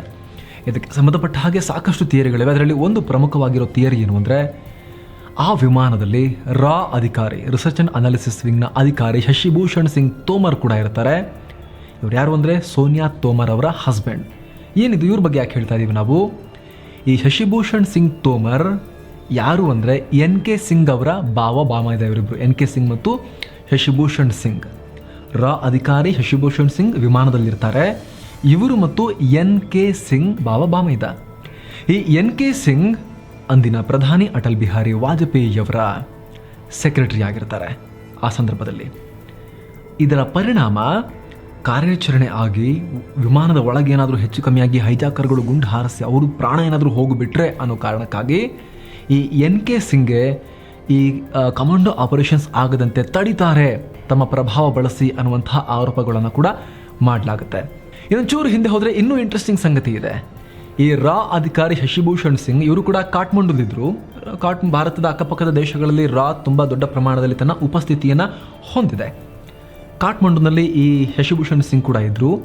ಜೊತೆಗೆ ಮತ್ತೊಬ್ಬ ರಾ ಅಧಿಕಾರಿ UV ಸಿಂಗ್ ಕೂಡ ಕಾಠ್ಮಂಡುನಲ್ಲಿದ್ದರು. ಇವರಿಬ್ಬರ ಮಧ್ಯ ಆದಂಥ ಒಂದು ಸಂಭಾಷಣೆ ಬಗ್ಗೆ ಇನ್ನೊಬ್ಬ ರಾ ಅಧಿಕಾರಿ RK ಯಾದವ್ ತಮ್ಮ ಪುಸ್ತಕ ಮಿಷನ್ R&AWನಲ್ಲಿ ಉಲ್ಲೇಖ ಮಾಡಿದ್ದಾರೆ. ಕಾಠ್ಮಂಡುನಲ್ಲಿ ಇದ್ದಾಗಲೇ ಈ ಹೈಜಾಕ್ ಆಗೋಕ್ಕಿಂತ ಕೆಲವೇ ದಿನಗಳ ಮೊದಲು ರಾ ಅಧಿಕಾರಿ ಶಶಿಭೂಷಣ್ ಸಿಂಗ್ಗೆ ಇನ್ನೊಬ್ಬ ರಾ ಅಧಿಕಾರಿ UV ಸಿಂಗ್ ಈ ಥರ ಇಂಟೆಲಿಜೆನ್ಸ್ ಮಾಹಿತಿ ಬರ್ತಾ ಇದೆ, ಪಾಕ್ ಮೂಲದ ಉಗ್ರಗಾಮಿಗಳು ವಿಮಾನ ಹೈಜಾಕ್ ಮಾಡೋ ಪ್ಲಾನ್ ಮಾಡಿದಾರಂತೆ ಭಾರತದ್ದು, ಈ ಥರ ಇಂಟೆಲಿಜೆನ್ಸ್ ರಿಪೋರ್ಟ್ ಇದೆ, ಚೆಕ್ ಮಾಡಿ ಅಂತ ಹೇಳಿದಾಗ ಇದೇ ಶಶಿಭೂಷಣ್ ಸಿಂಗ್ ತೋಮರ್ ಈ ಥರ ಎಲ್ಲ ಸುಮ್ಮನೆ ಈ ಥರ ಸಾವಿರ ಬರ್ತಾ ಇರುತ್ತೆ, ರೂಮರ್ ಹರಡಿಸ್ಬೇಡಿ, ವದಂತಿ ಹರಡಿಸ್ಬೇಡಿ ನೀವು ಅಂಥೇಳಿ UV ಸಿಂಗ್ಗೆ ಹೇಳಿದ್ರಂತೆ. ಇದನ್ನು ಇನ್ನೊಬ್ಬ ರಾ ಅಧಿಕಾರಿ RK ಯಾದವ್ ತಮ್ಮ ಪುಸ್ತಕದಲ್ಲಿ ಉಲ್ಲೇಖ ಮಾಡಿದ್ದಾರೆ. ಈ ಕನ್ವರ್ಸೇಷನ್, ಈ ಸಂಭಾಷಣೆ ಆದ ಕೆಲವೇ ದಿನಗಳಲ್ಲಿ ಇಂಡಿಯನ್ ಏರ್ಲೈನ್ಸ್ನ ವಿಮಾನ ಹೈಜಾಕ್ ಆಗಿತ್ತು. ಆ ಹೈಜಾಕ್ನಲ್ಲಿ ಆಪರೇಷನ್ ಆಗದೇ ಇರೋ ಥರ, ಅಂದರೆ ಯಾವುದೇ ಕಮಾಂಡೋ ಆಪರೇಷನ್ ಆಗದೇ ಇರೋ ಥರ ಒಂದು ರೀತಿ ದೇಶಕ್ಕೆ ಹ್ಯುಮಿಲಿಯೇಷನ್ ಆಗೋಕ್ಕೂ ಕೂಡ ಈ ಶಶಿಭೂಷಣ್ ಸಿಂಗ್ ತೋಮರ್ ಅವರೇ ಕಾರಣ ಆದರು ಅನ್ನುವಂಥ ಆರೋಪವನ್ನು ಕೂಡ ಮಾಡಲಾಗತ್ತೆ. ಮುಂಚೆ ನೆಗ್ಲೆಕ್ಟ್ ಮಾಡಿದ್ದು, ಅದಾದ ನಂತರ ಅವರ ಒಳಗಿನ ಅಧಿಕಾರದಲ್ಲಿ ಇದ್ದವರಿಗೆ ಹತ್ತಿರದ ಒಂದು ಲಿಂಕ್ ಇತ್ತಲ್ಲ ಅವರಿಗೆ, ಅದರ ಪರಿಣಾಮ ಇವ್ರಿಗೇನೂ ಆಗಿಬಿಡುತ್ತೆ ಅನ್ನೋ ಕಾರಣಕ್ಕೋಸ್ಕರ ಆಪರೇಷನ್ನೂ ಮಾಡಿಲ್ಲ, ಕಮಾಂಡೋ ಆಪರೇಷನ್ ಕೂಡ ಮಾಡಿಲ್ಲ ಅಂತ ಅನುಮಾನವನ್ನು ವ್ಯಕ್ತಪಡಿಸಲಾಗುತ್ತೆ. ನಾವೀಗ ಮತ್ತೆ ವಿಮಾನದ ಕಥೆ ಏನಾಯಿತು ಅಂತ ನೋಡೋಣ. ಅಮೃತ್ಸರದಿಂದ ಟೇಕ್ ಆಫ್ ಆಯಿತು. ಈಗ ಕಮಾಂಡೋ ಆಪರೇಷನ್ ಮಾಡಿಬಿಡ್ತಾರೆ ಅಂಥೇಳಿ ಭಯಭೀತಗೊಂಡಂಥ ಹೈಜಾಕರ್ಗಳು ಹೆದರಿಸಿ ಬೆದರಿಸಿ ಟೇಕ್ ಆಫ್ ಮಾಡಿಸ್ತಾರೆ. ಹೋಗೋದೆಲ್ಲಿಗೆ ಈಗ? ಏನಾದರಾಗಲಿ ಲಾಹೋರ್ ಕಡೆ ಹೋಗಿ ಮತ್ತೆ ಅಂಥೇಳಿ ಮತ್ತೆ ಲಾಹೋರ್ ಕಡೆಗೆ ವಿಮಾನವನ್ನು ಕರ್ಸ್ಕೊಂಡು ಹೋಗ್ತಾರೆ ಹೈಜಾಕರ್ಗಳು. ಲಾಹೋರ್ ಏರ್ ಸ್ಪೇಸ್ಗೆ ಎಂಟರ್ ಆಗುತ್ತೆ ವಿಮಾನ. ಮತ್ತೆ ಲಾಹೋರ್ನಲ್ಲಿ ಅಧಿಕಾರಿಗಳು ಪಾಕಿಸ್ತಾನದವರು ಲೈಟ್ಸೇ ಆಫ್ ಮಾಡಿಬಿಡ್ತಾರೆ. ಅವಾಗ ಬೇರೆ ರಾತ್ರಿ ಆಗಿರುತ್ತಲ್ಲ, ಪರ್ಮಿಷನ್ ಫಸ್ಟಿಗೆ ನಿರಾಕರಿಸ್ತಾರೆ. ಆದರೂ ಪೈಲಟ್ ಬೇರೆ ದಾರಿ ಇಲ್ಲ ನಮಗೆ ಅಂತ ಹೇಳ್ತಾರೆ. ಇವ್ರು ಲ್ಯಾಂಡ್ ಮಾಡಿಬಿಟ್ರೆ ನಾವು ಪರ್ಮಿಷನ್ ಕೊಡ್ತಿದ್ರು ಅಂತ ಹೇಳಿ ಪಾಕಿಸ್ತಾನದ ಅಧಿಕಾರಿಗಳು ಇಡೀ ಏರ್ಪೋರ್ಟ್ನ ಎಲ್ಲ ಲೈಟ್, ರನ್ವೇ ಲೈಟ್ ಎಲ್ಲವನ್ನ ಕೂಡ ಆಫ್ ಮಾಡಿ ನಮ್ಮಿಂದ ನಿಮ್ಗೆ ಯಾವುದೇ ಸಹಾಯ ಸಿಗಲ್ಲ ಅಂತ ಹೇಳಿಬಿಡ್ತಾರೆ. ರನ್ವೇ ಲೈಟ್ ಆನ್ ಇಲ್ಲದೆ ರಾತ್ರಿ ಹೊತ್ತಲ್ಲಿ ಅಷ್ಟು ದೊಡ್ಡ ವಿಮಾನವನ್ನು ಲ್ಯಾಂಡ್ ಮಾಡಿಸೋದು ಅಸಾಧ್ಯದ ಮಾತು, ಬೇರೆ ತುಂಬ ರಿಸ್ಕಿ. ಹೀಗಾಗಿ ಬೇರೆ ದಾರಿ ಕಾಣದೆ ಪೈಲಟ್ ಏನು ಮಾಡ್ತಾರೆ, ನನ್ನ ಕೈಲಿ ಬೇರೆ ದಾರಿ ಇಲ್ಲ, ಇಂಧನ ಇಲ್ಲ, ಲ್ಯಾಂಡ್ ಮಾಡಿಲ್ಲ ಅಂದರೆ ವಿಮಾನ ಪತನ ಆಗುತ್ತೆ, ಇಷ್ಟು ಜನರಿರೋ ವಿಮಾನ ನಾನು ಏನಾದರೂ ಒಂದು ಪ್ರಯತ್ನ ಪಡ್ತೀನಿ ನೋಡೋಣ ಅಂಥೇಳಿ ಪಾಕಿಸ್ತಾನದ ಒಂದು ನ್ಯಾಷನಲ್ ಹೈವೇ ಮೇಲೇ ಕ್ರ್ಯಾಶ್ ಲ್ಯಾಂಡಿಂಗ್ ಮಾಡುವಂಥ ಪ್ರಯತ್ನವನ್ನು ಮಾಡ್ತಾರೆ. ಹೋಗಿ ಏನೋ ಒಂದು ಕ್ರ್ಯಾಶ್ ಲ್ಯಾಂಡಿಂಗ್ ಮಾಡೋಣ ಅಂಥೇಳಿ ಟ್ರೈ ಮಾಡ್ತೀನಿ ಅಂತ ಹೋಗ್ತಾರೆ. ಅಲ್ಪ ಸ್ವಲ್ಪ ಜನನಾದರೂ ಬದುಕುಳಿಲ್ಲ ಅನ್ನೋ ಲೆಕ್ಕಾಚಾರದಲ್ಲಿ. ಆವಾಗ ಪಾಕಿಸ್ತಾನಕ್ಕೆ ಗಂಭೀರ ತರಿವಾಗುತ್ತೆ. ಓಕೆ, ಹಾಗೆಲ್ಲ ಮಾಡೋಕ್ಕೆ ಹೋಗಬೇಡಿ, ಬನ್ನಿ ಲ್ಯಾಂಡ್ ಮಾಡಿ ಅಂತ. ಕಡೆಗೂ ಕೂಡ ಪಾಕಿಸ್ತಾನದ ATC 8:07 ಸುಮಾರಿಗೆ ಇಂಡಿಯನ್ ಏರ್ಲೈನ್ಸ್ IC-814 ವಿಮಾನಕ್ಕೆ ಲಾಹೋರ್ ಏರ್ಪೋರ್ಟ್ನ ರನ್ವೇನಲ್ಲಿ ಲ್ಯಾಂಡ್ ಆಗೋಕ್ಕೆ ಅನುಮತಿಯನ್ನು ಕೊಡ್ತಾರೆ. ಸೊ ಈಗ ಪಾಕ್ ನೆಲದಲ್ಲಿ ವಿಮಾನ ಲ್ಯಾಂಡ್ ಆಯಿತು. ಕೂಡಲೇ ಭಾರತೀಯ ವಿದೇಶಾಂಗ ಇಲಾಖೆ ಮೂಲಕ ಒಂದು ಸಂದೇಶವನ್ನು ಪಾಕಿಸ್ತಾನಕ್ಕೆ ರವಾನೆ ಮಾಡಲಾಗುತ್ತೆ. ಈ ಕೂಡಲೇ ನೀವು ಇಸ್ಲಾಮಾಬಾದ್ನಲ್ಲಿರುವಂತಹ ಭಾರತೀಯ ರಾಯಭಾರ ಕಚೇರಿಯ ಅಧಿಕಾರಿ ರಾಯಭಾರಿ ಜಿ ಪಾರ್ಥ ಸಾರಥಿ ಅವರಿಗೊಂದು ಹೆಲಿಕಾಪ್ಟರನ್ನು ಕೊಡಿ. ಹೆಲಿಕಾಪ್ಟರ್ ಮೂಲಕ ಅವ್ರನ್ನ ಕೂಡಲೇ ನೀವು ಲಾಹೋರ್ಗೆ ಕರ್ಕೊಂಡು ಹೋಗಿ ಅನ್ನುವಂಥ ಡಿಮಾಂಡನ್ನು ಭಾರತ ಮಾಡುತ್ತೆ. ಪಾಕಿಸ್ತಾನ ಹೆಲಿಕಾಪ್ಟರ್ ಕೊಡೋಕ್ಕೆ ಒಪ್ಕೊಳ್ಳುತ್ತೆ. ಜೊತೆಗೆ ಭಾರತ ಇನ್ನೊಂದು ಮನವಿಯನ್ನು ಮಾಡುತ್ತೆ ಪಾಕಿಸ್ತಾನಕ್ಕೆ, ಯಾವುದೇ ಕಾರಣಕ್ಕೂ ಲಾಹೋರ್ನಿಂದ ವಿಮಾನ ಟೇಕ್ ಆಫ್ ಆಗಲಿಕ್ಕೆ ಅವಕಾಶವನ್ನು ಕೊಡಬೇಡಿ ಅಂತ ಹೇಳ್ತಾರೆ. ಇವ್ರ ನೆಲದಲ್ಲೇ ಟೇಕ್ ಆಫ್ ಆಗ್ಲಿಕ್ಕೆ ಬಿಟ್ಬಿಟ್ಟಿದ್ದಾರೆ. ಅಲ್ಲಿ ಪಾಕಿಸ್ತಾನಕ್ಕೆ ಒಂದು ರೀತಿ ಒತ್ತಡವನ್ನು ಹಾಕ್ತಾರೆ, ನಿಮ್ಮ ನೆಲದಿಂದ ಟೇಕ್ ಆಫ್ ಆಗ್ಲಿಕ್ಕೆ ಬಿಡಬೇಡಿ ಅಂಥೇಳಿ. ಬಹುಶಃ ಒಂದು ಸ್ಪಷ್ಟ ಅಂದಾಜು ಸಿಕ್ಕಿರುತ್ತೆ ಭಾರತ ಸರ್ಕಾರಕ್ಕೆ, ಇದು ಸೀದಾ ಅಫ್ಘಾನಿಸ್ತಾನದ ಕಡೆ ಹೋಗೋದಿದೆ ಅನ್ನುವಂಥ ಸ್ಪಷ್ಟ ಸಂದೇಶ ಅಷ್ಟೊತ್ತಿಗೆಲ್ಲ ಸಿಕ್ಕಿರುತ್ತೆ. ಹೀಗಾಗಿ ಯಾವ ಕಾರಣಕ್ಕೂ ಟೇಕ್ ಆಫ್ ಮಾಡೋಕ್ಕೆ ಬಿಡಬೇಡಿ ಅನ್ನುವಂಥ ಒಂದು ಮನವಿಯನ್ನು ಭಾರತ ಸರ್ಕಾರ ಮಾಡಿಕೊಳ್ಳುತ್ತೆ. ಅದಕ್ಕೆ ಓಗೊಡುವಂಥ ಪಾಕಿಸ್ತಾನ ಕೂಡಲೇ ರನ್ವೇ ಲೈಟ್ಗಳನ್ನೆಲ್ಲ ಆಫ್ ಮಾಡಿಸುತ್ತೆ, ಟೇಕ್ ಆಫ್ ಆಗಲಿಕ್ಕೆ ಆಗಬಾರ್ದು ಅಂತ. ಜೊತೆಗೆ ಪಾಕಿಸ್ತಾನದ ಸ್ಪೆಷಲ್ ಫೋರ್ಸಸ್ನ ಕಮಾಂಡೋಗಳು ಏರ್ಪೋರ್ಟನ್ನು ಮತ್ತು ಆ ರನ್ವೇಯನ್ನು ಆ ವಿಮಾನವನ್ನು ಸುತ್ತುವರಿತಾರೆ. ಆಗ ಪಾಕಿಸ್ತಾನದ ಸ್ಪೆಷಲ್ ಫೋರ್ಸಸ್ನ ಅಧಿಕಾರಿಗಳು ಸಂಧಾನ ಮಾಡೋಕ್ಕೆ ಪ್ರಯತ್ನ ಪಡ್ತಾರೆ ಈ ಹೈಜಾಕರ್ಗಳೊಂದಿಗೆ. ಅಟ್ಲೀಸ್ಟ್ ಮಹಿಳೆಯರು ಮತ್ತು ಮಕ್ಕಳನ್ನಾದರೂ ಬಿಟ್ಟು ಕಳಿಸಿ ಅಂಥೇಳಿ ಬೇಡಿಕೆಯನ್ನು ಇಡ್ತಾರೆ. ಆ ಸಂಧಾನವನ್ನು ಮಾಡೋ ಪ್ರಯತ್ನವನ್ನು ಮಾಡ್ತಾರೆ. ಆದರೆ ಆ ಹೈಜಾಕರ್ಗಳು ಅದಕ್ಕೆ ಒಪ್ಪೋದಿಲ್ಲ ಅಂತ ಕೂಡ ಹೇಳಲಾಗುತ್ತೆ. ಆ ರೀತಿ ಒಂದು ನಡೆದಿರುತ್ತೆ ಅಂತ ಹೇಳಲಾಗುತ್ತೆ, ಸ್ಪಷ್ಟ ಇಲ್ಲ. ಆದರೆ ಈ ಜಿ ಪಾರ್ಥ ಸಾರಥಿ ಹೊರಟಿದ್ರಲ್ಲ, ಭಾರತದ ಪಾಕಿಸ್ತಾನ ರಾಯಭಾರಿ ಇಸ್ಲಾಮಾಬಾದ್ನಿಂದ ಪಾಕ್ ಹೆಲಿಕಾಪ್ಟರ್ನಲ್ಲಿ ಹೊರಟಿದ್ರಲ್ಲ, ಅವರು ಬಂದು ಲಾಹೋರ್ ಏರ್ಪೋರ್ಟನ್ನು ರೀಚ್ ಆಗುವುದರ ಒಳಗೇನೆ ಪಾಕಿಸ್ತಾನ ಎಂಥ ಕಿತಾಪತಿ ಮಾಡುತ್ತೆ ಅಂದರೆ ವಿಮಾನವನ್ನು ಟೇಕ್ ಆಫ್ ಆಗೋಕ್ಕೆ ಅವಕಾಶವನ್ನು ಕೊಡುತ್ತಾರೆ. ರನ್ವೇ ಲೈಟ್ಸ್ ಆನ್ ಮಾಡಿ ಇಂಧನವನ್ನು ತುಂಬಿ ಹಾರೋಕ್ಕೆ ಅವಕಾಶವನ್ನು ಕೊಡುತ್ತೆ. ವಿಮಾನ ಹಾರುತ್ತೆ. ಎಲ್ಲಿ ಗೊತ್ತಾ? ದುಬೈ ಕಡೆಗೆ ವಿಮಾನ ಹಾರಾಟವನ್ನು ಶುರು ಮಾಡುತ್ತೆ. ಲಾಹೋರ್ನಿಂದ 1250 ಮೈಲು ದೂರದಲ್ಲಿರುವಂತಹ ದುಬೈ ಕಡೆಗೆ ಹಾರಾಟವನ್ನು ನಡೆಸಿ Al Minhad air base Dubai, United Arab Emirates, ಅಲ್ಲಿ ವಿಮಾನ ಲ್ಯಾಂಡ್ ಆಗುತ್ತೆ. ಆಗ 25 ಪ್ಯಾಸೆಂಜರ್ಗಳನ್ನು ರಿಲೀಸ್ ಮಾಡಲಾಗುತ್ತೆ. ಗಾಯಗೊಂಡವರು ಸೇರಿದಂತೆ ಹೈಜಾಕರ್ಗಳು ಒಂದಷ್ಟು ಜನದ ಗಾಯಗೊಳಿಸಿರ್ತಾರೆ, ಚಾಕು ಎಲ್ಲ ಹಾಕಿರ್ತಾರೆ, ಗಂಭೀರ ಸ್ಥಿತಿಯಲ್ಲಿರ್ತಾರೆ. ಒಬ್ಬ ಅಂತೂ ಮುಂದೆ ಅವ್ರ ಪ್ರಾಣವನ್ನೇ ಕಳ್ಕೊಳ್ತಾರೆ. ಅವರು ಸೇರಿದಂತೆ ಒಟ್ಟು 25 ಜನರ ಅಲ್ಲಿ ರಿಲೀಸ್ ಮಾಡ್ತಾರೆ ಹೈಜಾಕರ್ಗಳು. ತನ್ನ ನೆಲದಲ್ಲಿ, ತನ್ನ ವಾಯು ಪ್ರದೇಶದಲ್ಲಿ ವಿಳಂಬ ಮಾಡಿ ಅವಕಾಶವನ್ನು ಕೈ ಚೆಲ್ಲಿದ್ದ ಭಾರತ ಸರ್ಕಾರ ಆಗ UAE ಸರ್ಕಾರವನ್ನು ಕೇಳುತ್ತೆ, ನಾವು ಬರ್ತೀವಿ ಅಲ್ಲಿಗೆ, ದುಬೈಗೆ ಬಂದು ಅಲ್ಲಿ ಕಮಾಂಡೋ ಆಪರೇಷನ್ಸ್ ಮಾಡಿ ಬಿಡಿಸ್ಕೊಳ್ತೀವಿ, ಸ್ವಲ್ಪ ನಿಲ್ಲಿಸ್ಕೊಳ್ಳಿ ಅವ್ರನ್ನ ಅಲ್ಲಿ ಅಂಥೇಳಿ UAE ಸರ್ಕಾರವನ್ನು ಭಾರತ ಸರ್ಕಾರ ಕೇಳುತ್ತೆ. ಆದರೆ ನಮ್ಮ ನೆಲಕ್ಕೆ ಬಂದಿಲ್ಲೆಲ್ಲ ಸೀನ್ ಕ್ರಿಯೇಟ್ ಮಾಡೋದು ಬೇಡ, ನಾವು ಅವಕಾಶ ಕೊಡಲ್ಲ ಅಂತ UAE ಕಮಾಂಡೋ ಆಪರೇಷನ್ಗೆ ಅನುಮತಿಯನ್ನು ನಿರಾಕರಿಸುತ್ತೆ.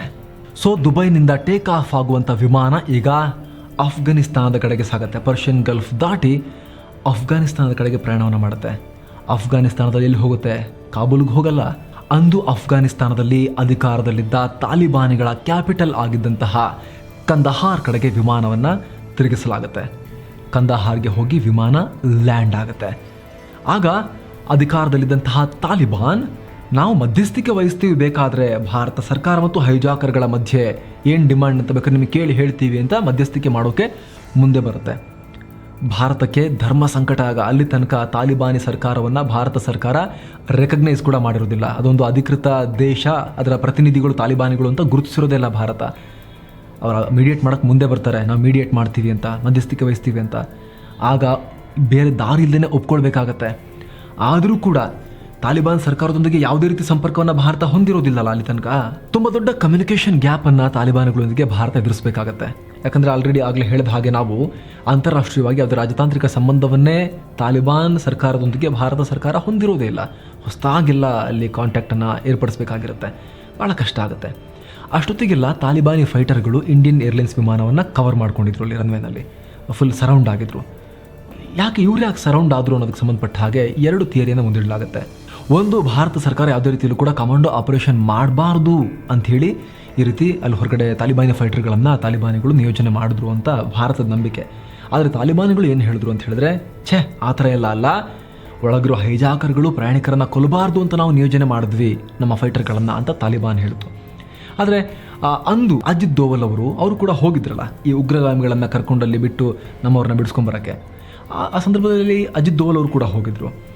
ಅವ್ರು ಏನು ಹೇಳಿದ್ರು ಅಂದರೆ, ಇಲ್ಲ, ತಾಲಿಬಾನಿಗಳು ಕೂಡ ಬೆಂಬಲ ಇತ್ತು ಈ ಅಪಹರಣಕ್ಕೆ. ಅಷ್ಟು ಮಾತ್ರ ಅಲ್ಲ, ಪಾಕಿಸ್ತಾನದ ISI ಕೂಡ ಬೆಂಬಲವನ್ನು ಕೊಡ್ತಾ ಇತ್ತು. ನಾವೇನೇ ಪ್ರಯತ್ನ ಪಟ್ಟರೂ ಕೂಡ ISI ಇದನ್ನು ವಿಫಲಗೊಳಿಸ್ತಾ ಇತ್ತು, ಆ ಕ್ರೈಸಿಸನ್ನು ಬಗೆಹರಿಸೋಕ್ಕೆ ಬಿಡ್ತಾ ಇರಲಿಲ್ಲ. ಜೊತೆಗೆ ಆ ಕಂದಹಾರ್ನ ರನ್ವೇನಲ್ಲಿ ನಾವು ಹೋಗಿ ಇಳಿದಾಗ, ಸಂಧಾನಕ್ಕೆ ಅಂತ ಹೋದಾಗ, ಅಲ್ಲಿ ಪಾಕಿಸ್ತಾನದ ISI ಮತ್ತು ಸೇನೆಯ ಅಧಿಕಾರಿಗಳನ್ನು ಕೂಡ ನಾನು ಕಣ್ಣಾರೆ ನೋಡಿದೆ ಅನ್ನುವಂಥ ಮಾತನ್ನು ಅಜಿತ್ ದೋವಲ್ ಅವರು ಹೇಳಿಕೊಂಡ್ರು ನಂತರದಲ್ಲಿ. ಸೊ ವಿಮಾನ ಅಫ್ಘಾನಿಸ್ತಾನದ ಕಂದಹಾರ್ನಲ್ಲಿ ರನ್ವೇನಲ್ಲೇ ನಿಂತುಕೊಂಡಿರುತ್ತೆ. ರಾತ್ರಿ ಎಲ್ಲ ತುಂಬ ಚಳಿ ಅನ್ನೋ ಕಾರಣಕ್ಕೋಸ್ಕರ ಆ ಚಳಿಯನ್ನು ತಡ್ಕೊಳ್ಳಿಕ್ಕಾಗದೆ ವಿಮಾನದ ಇಂಜಿನನ್ನು ಆನೇ ಇಡಲಾಗಿರುತ್ತೆ. ಅಫ್ಘಾನಿಸ್ತಾನದಲ್ಲಿ ಚಳಿಗಾಲದಲ್ಲಿ ವಿಪರೀತ ಚಳಿ ಇರುತ್ತೆ. ಹೀಗಾಗಿ ವಿಮಾನದ ಇಂಜಿನನ್ನು ಆನೇ ಇಡಲಾಗಿರುತ್ತೆ ಒಳಗಿನ ವಾತಾವರಣವನ್ನು ಬೆಚ್ಚಗಿಡುವ ಉದ್ದೇಶದಿಂದ.